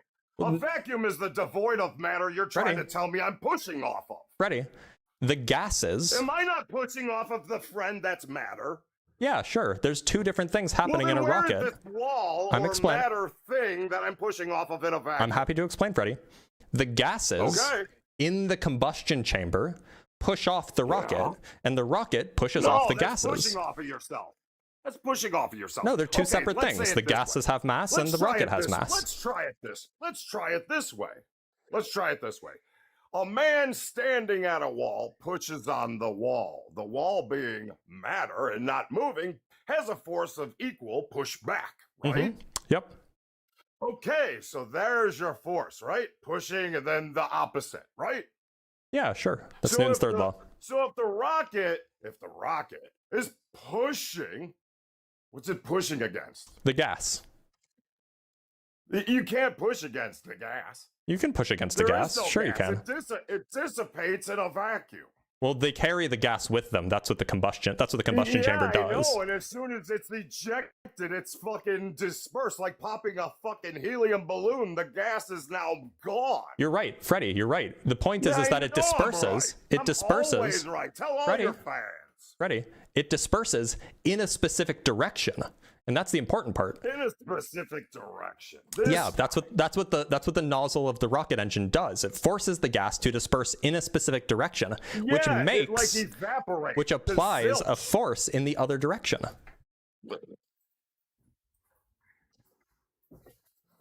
So Newton used rockets. Newton had a vacuum he flew through. No, that seems like completely unrelated. Okay, so Newton requires a matter to push off of, which there isn't in a vacuum. Again, you lie. I don't know why you say Newton requires matter to push off of. Because how does a boat move by itself without being in water? It's pushing, but it ain't moving if it ain't in water, right? Unless it's on a trailer. So the way that a boat functions. Dude, let's use some common sense here. Freddie. The way that a boat operates is it takes ambient stuff and it pushes that ambient stuff away so that it goes in the opposite direction. So this is how like a propeller on a plane works. Yeah, like an airplane pushes air, right? I thought we weren't going to interrupt each other. This is how a propeller on a plane I'm just plane agreeing works. with you to include an airplane. I was getting to that, Freddie. I don't want to have to mute you, but like you got to let me finish the sentence, okay? So this is how a propeller on an airplane works. This is how a propeller on a boat works. This is how propellers work. However, rockets don't operate under that principle. Rockets carry the stuff that they push away inside of them. So think of it like this. Imagine, for example, that, and I just want you to use the abstract thought here. So imagine, for example, that you're floating in space. It's a vacuum all around you. And then you take a bowling ball that was inside your rocket ship, and then you just stick it down right outside of your rocket ship. Then you reach out and you just shove it away. What happens? Well, you're pushing off of matter. Yeah, it's the bowling ball, right? So you would go back and the bowling ball would go forward, right? It would have an equal force. Yeah, so you would both go in opposite directions. Correct. Now, that's exactly what happens with the gas that a rocket uses. It's the exact same thing, exact same principle. The rocket carries the gas with it, and then it forces it away from it. It pushes it away. So, let's see.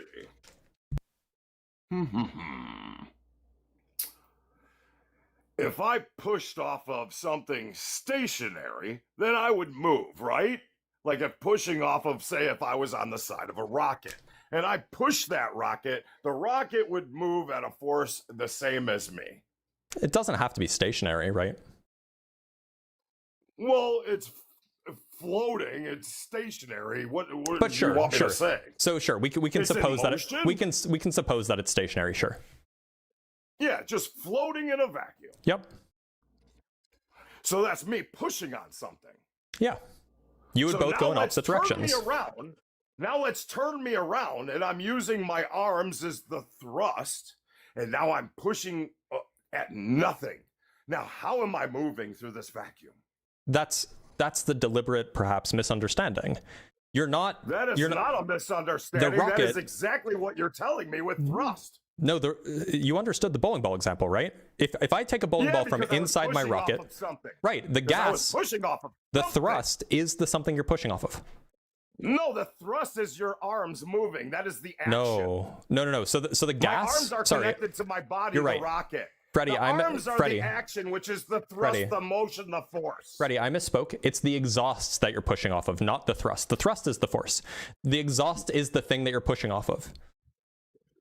There is no exhaust. In a vacuum. There's no matter. From a chemical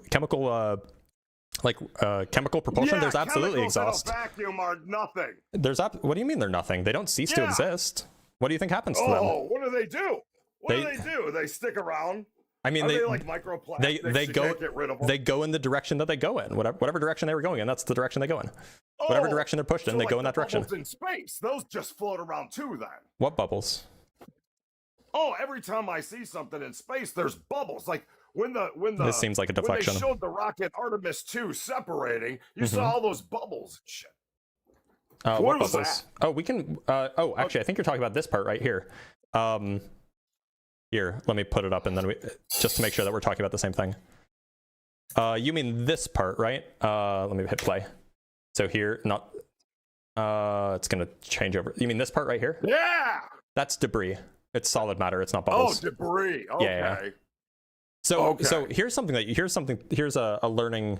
So they didn't clean it before they shot it up. No. They want to just put space junk in space. Let me explain. So in order for the separation to happen, they have to explode something. They're called separation rings. Unhook a latch. Yeah, no, because they have to actually separate from each other. So they have something called a separation ring. Why when they reconnect, it's just on like a valve system with a little turning thing, like for the valves. Yeah, so when you're docking, when you have two spaceships docking, they don't need as strong a structural seal as is required during a launch. Oh, so the seal isn't needed to be strong. It'll be airtight, but it won't be like structurally rigid, you know. So it's airtight to a vacuum, which needs on Earth, how many inches thick of concrete and rebar to make something airtight? Little seal you're telling us about. Wait, to make something airtight, you don't need anything that thick. You just need some plastic and some O-rings. Oh, okay. But if you want structural strength, then you might need exploding bolts, which is what they use here. Exploding bolts. So yeah. Okay. So it doesn't implode then. It explodes. No, I'm saying when they dock, it doesn't implode. Why would it implode? Well, they're in a vacuum, of course. Why would them being in a vacuum make them implode? Oh, the pressure. What pressure? A vacuum has like basically zero pressure. Oh, okay. Zero pressure. And what's the pressure on the inside? That's like definitionally what a vacuum is. The pressure on the inside is going to be whatever it is. It doesn't get to a complete zero, right? Yeah, it gets close to zero. The vacuum on the inside of the space station is like 10 psi or 8 psi or something like this. At least I had that one right? Yeah.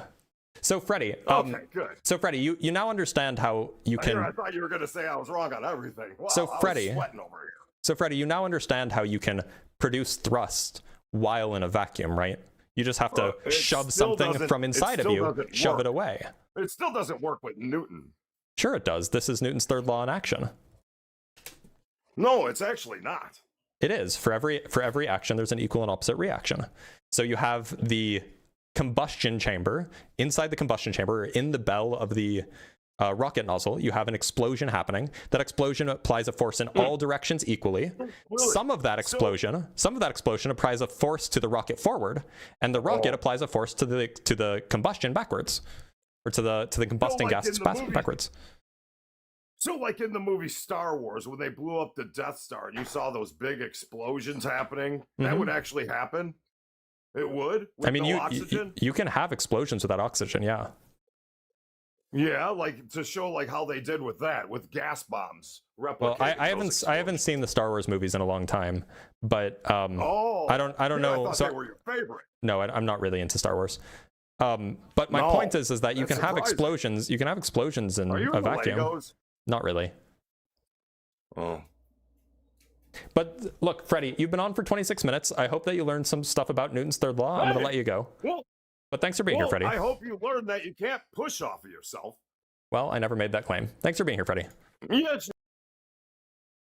That was the most cordial I've ever gotten Freddie to be, and that's because I kind of demanded it. You just got to kill him with kindness, right? All right, let's read some super chats, and then we'll bring up our next guest. From DJ Big Lex with the $2. Earth shape is a heart from my love for you, Blitz. Oh, that's so sweet. From Joshua Everett with the $5. See, only one side of the flat sun lights up, so that's how night works. There you go. From That's Ticky Boo with the £2. Buoyancy was the best part of Destiny's Child. I feel like I'm missing a reference here. From Tim Bimbadil with the $2. Glad you're good, King. Yeah, I'm doing okay. From Deity Puddin with the $2. Mobius Strip Earth. Oh no. No, we don't want to do that. They will be confused by non-orientable spacetimes. From Binary Ghost with the $10. Freddie brings up a good point. If you can't trust the internet for some information, you probably shouldn't trust it for others. The Artemis launch was shown to me in a dream. There you go. We can trust the dreams though. Oh, buoyancy sounds like Beyonce. I get it. I get it now. From Gretchen with the $3. Freddie doesn't do normal. I know he doesn't, but we did our best. From Garain with the $2. There's no way this is the guy's real voice. No, it's not. It's a bit that he puts on. And from Literally Lou with the 10 Australian dollars. Missed you and appreciate you. Well, I missed you guys too. All right, let us bring up our next guest. Oh, let me make sure I didn't miss anything. Any cash apps or anything like that. From Gob with the $50. I appreciate that. Sorry for sending that random TikTok to you. 'Twas an accident. I know you'll beat this diagnosis. Oh, you should go watch the most recent update I did on that, because I don't have cancer. Never did, apparently. But I appreciate it regardless. Yeah, I just wish that my doctors had been more had been less definitive with the claim. I wish they hadn't acted as if, yep, it's definitely cancer. I wish they had been like, it seems likely that it's cancer, but we are, and so we're going to treat it as such, because that's the most dangerous outcome if it's actually cancer. I wish they had done that, but they didn't. And you know, I am not going to be too mad at them about that. But you know. Anyway, let's bring up our next guest. Like, honestly, my doctors did a great job. Gave me, took a toll on my mental health, but they did a great job. I'm not upset at them at all. All right, let's talk to Edward's Dilemma. Edward's Dilemma, how's it going? Pretty good. How you doing? I'm doing okay. Edward, can I call you Edward? You can call me Edward. Great. Edward, what shape do you think the Earth is? The Earth is a sphere. Okay, then why'd you join? I think you weren't explaining to Freddie correctly the skateboard Really? question. What did I say that was wrong? Nothing, but I mean, you got to be more systematic to him. So if you're on a skateboard and you take a medicine ball that has, a decent mass and you push it away, you're going to move backwards. Yeah. Or apart from the medicine ball as you push it away.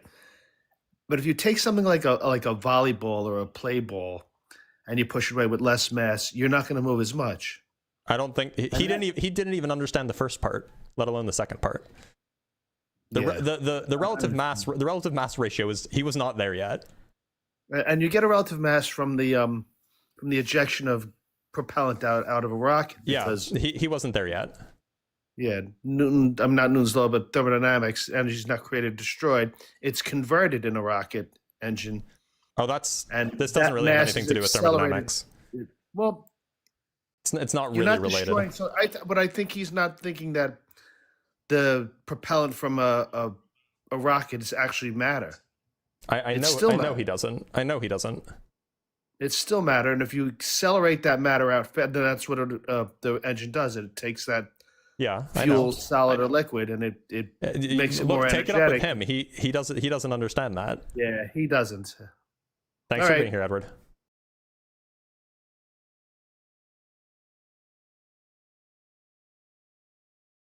Yeah, I mean, you can go talk to Freddy if you want. That wasn't Freddy, by the way, because he was in the guest box while I was talking to Freddy. And unless maybe he has two phones, maybe then it was, but...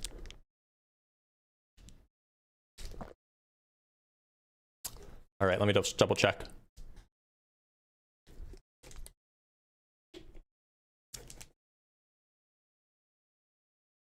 Yeah, you could have two phones or a phone and a PC. Although I don't know, can you join live streams from PCs now? Maybe you can. Anyway, so currently the guest box is empty. If there are any of y'all who think that the Earth is flat or are skeptical of the globe and you want to come up and have a conversation about it, we can do that. Alternatively, you could just stay in the comments like little bitty babies, which I totally understand. I wouldn't want to debate me on the facts of the matter either. Because that would be hard. That would be hard for you guys. But, you know, if you can't do it, you can't do it, and I'm not going to fault you for it. If you don't want to join on TikTok, or if you don't have the permissions, you can just join via the Discord link that's somewhere up here. That will also get you there. I can pull you in and then we can have a conversation about it. Yeah, but I imagine that maybe they're just not here because they're all coping because the Artemis launch. That's true. They have been taking a beating for the last 24 hours. They all have been they've been having a hard time, right, since the Artemis launch. By the way, my voice is kind of hoarse. It's kind of weak right now because for the same reason that I have this thing on my nose, because this NG tube was basically irritating my vocal cords for 72 hours or so. So that's why I sound this way. I sound softer today. But we have a guest. Let's talk to Mark. Mark, how's it going? Hey, what's up? I'm doing okay. Mark, what shape do you think the Earth is? Okay, so again, I think the world is round. It's a globe. But explain to me like I'm 5. I still do not understand the concept of vacuum, bro, and a rocket propelling itself, turning itself around. Like Freddy, I'm so lost there since I was like, I actually did physics here, A level. I did the math, I did everything, but the physical logic of how something can move, like he was trying to explain. Yeah, what's up with that? Explain to me like I'm 5, bro. So look, imagine you're floating in space, right? And you're carrying a bowling ball. What happens if you throw the bowling ball? I'm assuming the ball will go further than me. I'll move back, and the bowling ball will move further ahead. Great. That's thrust. You figured out thrust in a vacuum. Am I the one who's thrusting the ball, or since like the bowling ball is the exhaust. The thrust is a force. The thrust is the force that the bowling ball applies to you. Okay. It's the reason why you go backwards. Okay. And if you want to figure out how to turn, if you want to figure out how to rotate, all you have to do is you just have to throw something off center. So throw something with your right hand or throw something with your left hand, and then you'll spin in the opposite direction. Right. That's it. It's the whole thing. Now to the rockets. That's what rockets do too. They just throw hot gas. Okay. That's it. It's the exact same phenomenon. All right, I'm going to let you go, Mark, but thanks for being here. Yeah, I mean, there's a few different ways. There's a few different ways to explain this. I used to have a drawing that I used on the regular, and I'll pull it up for you. So the most accurate way to represent what's going on in a rocket is actually not throwing a bowling ball, but the physics is the same as throwing a bowling ball. It's just not as accurate. So let me show you a drawing.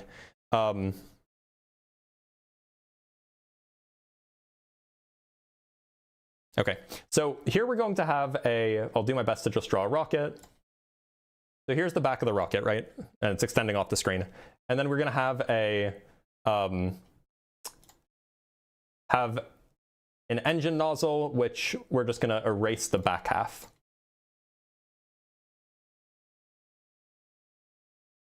Right, so there's our engine nozzle. So what happens is that, you know, you put a little gap there, and you throw some gas into the back, right? Let's make it orange, I don't know. Actually, let's throw a little gas into the back. And this happens very, very quickly, by the way. You throw a little gas into the back, and then you light it on fire. Now, you're also going to have to probably throw some oxygen in the back as well, because, you know, there's no oxygen out there. But you basically throw gas, or really what happens in a rocket is that you often use liquid fuel. So you toss out some liquid in the back, you toss out some liquid oxygen and some liquid fuel. You throw them out, and then you basically use a spark. You heat it up really, really quickly so that it explodes. It's basically just an explosion that happens inside the nozzle. It's not quite this, but it's very, very quickly. It's very, very close. So now this explodes, and like all explosions, you have stuff that, and I'm going to draw it in orange, you have stuff that goes in all directions.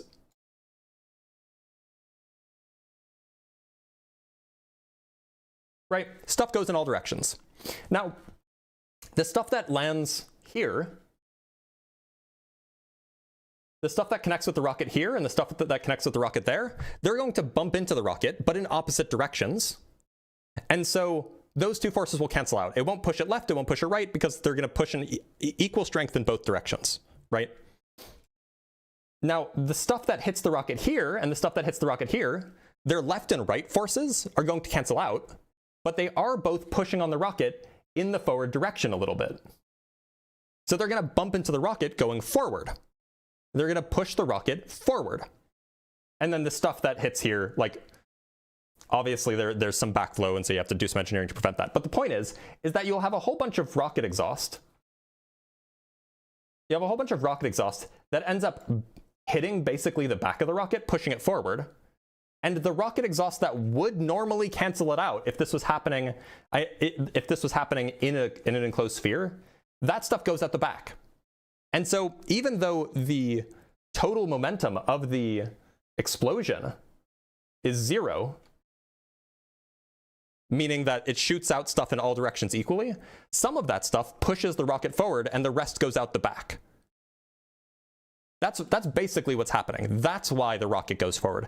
The rocket doesn't literally throw stuff out the back, right? It's not like it doesn't have an arm that it's using to chuck stuff out the back. Obviously, this is also oversimplified, but this is the idea. So it's the exhaust pushing the rocket forward and the exhaust pushing the rocket, or it's the expansion of the exhaust in all directions that both pushes the rocket forward and then it bounces off and heads backwards and goes out the back end. That's what's happening here.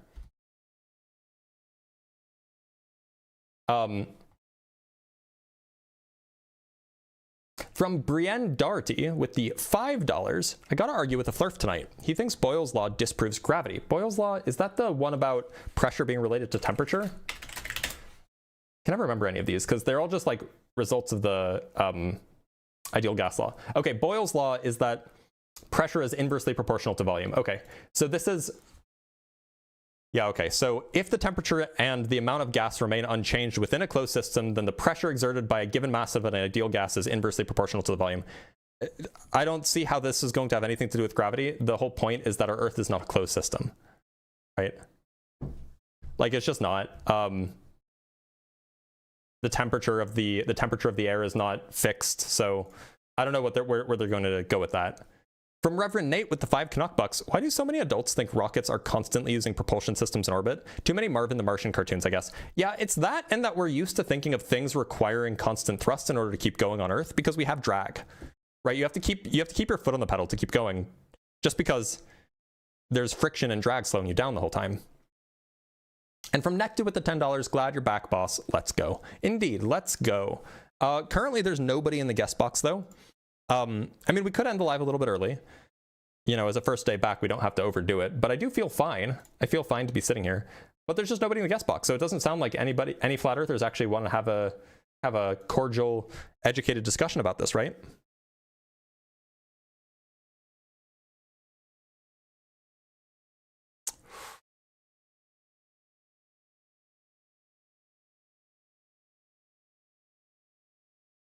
And from Dr. Fudge with the $10. Happy about the news, doc. Saw the kitty earlier. That was nice. Yeah, the kitty is nice. She's a good girl. She's also horrible, but from Chrissy with the $2. If you fart in space, does it propel you forward? Yeah, it does. It absolutely does. And from Game Master Flash with the $20. Blitz, welcome back. Hope you're doing well and recovering. I am recovering. There have been some hitches along the way, but we're working on it. Yesterday's launch taught me that humans are amazing when we aren't being fucking idiots. Yeah, that's true. I'm with you on that. Yeah, it is spectacular to see that.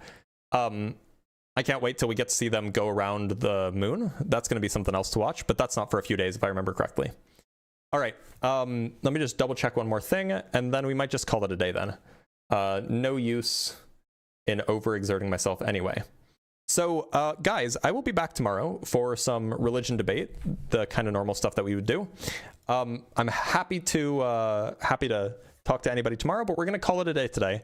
We'll go a little bit longer tomorrow as well. So if you haven't already, if you want to get announcements about when I'll be live tomorrow, make sure to join the Discord. Go to discord.gg/drblitz. It's a great way to get announcements about when I'm live, about my health updates, about when I post videos and things like that. It's also a great way to talk to like-minded people. And if you haven't already, make sure to also subscribe to my debate YouTube channel at Dr. Blitz Debunks. It's a great way to support me if you don't want to contribute financially, which you're not obligated to do. Just subscribe. Won't hurt anybody. All right, I will see you guys tomorrow. I'm going to go loaf on the couch for a while, I think.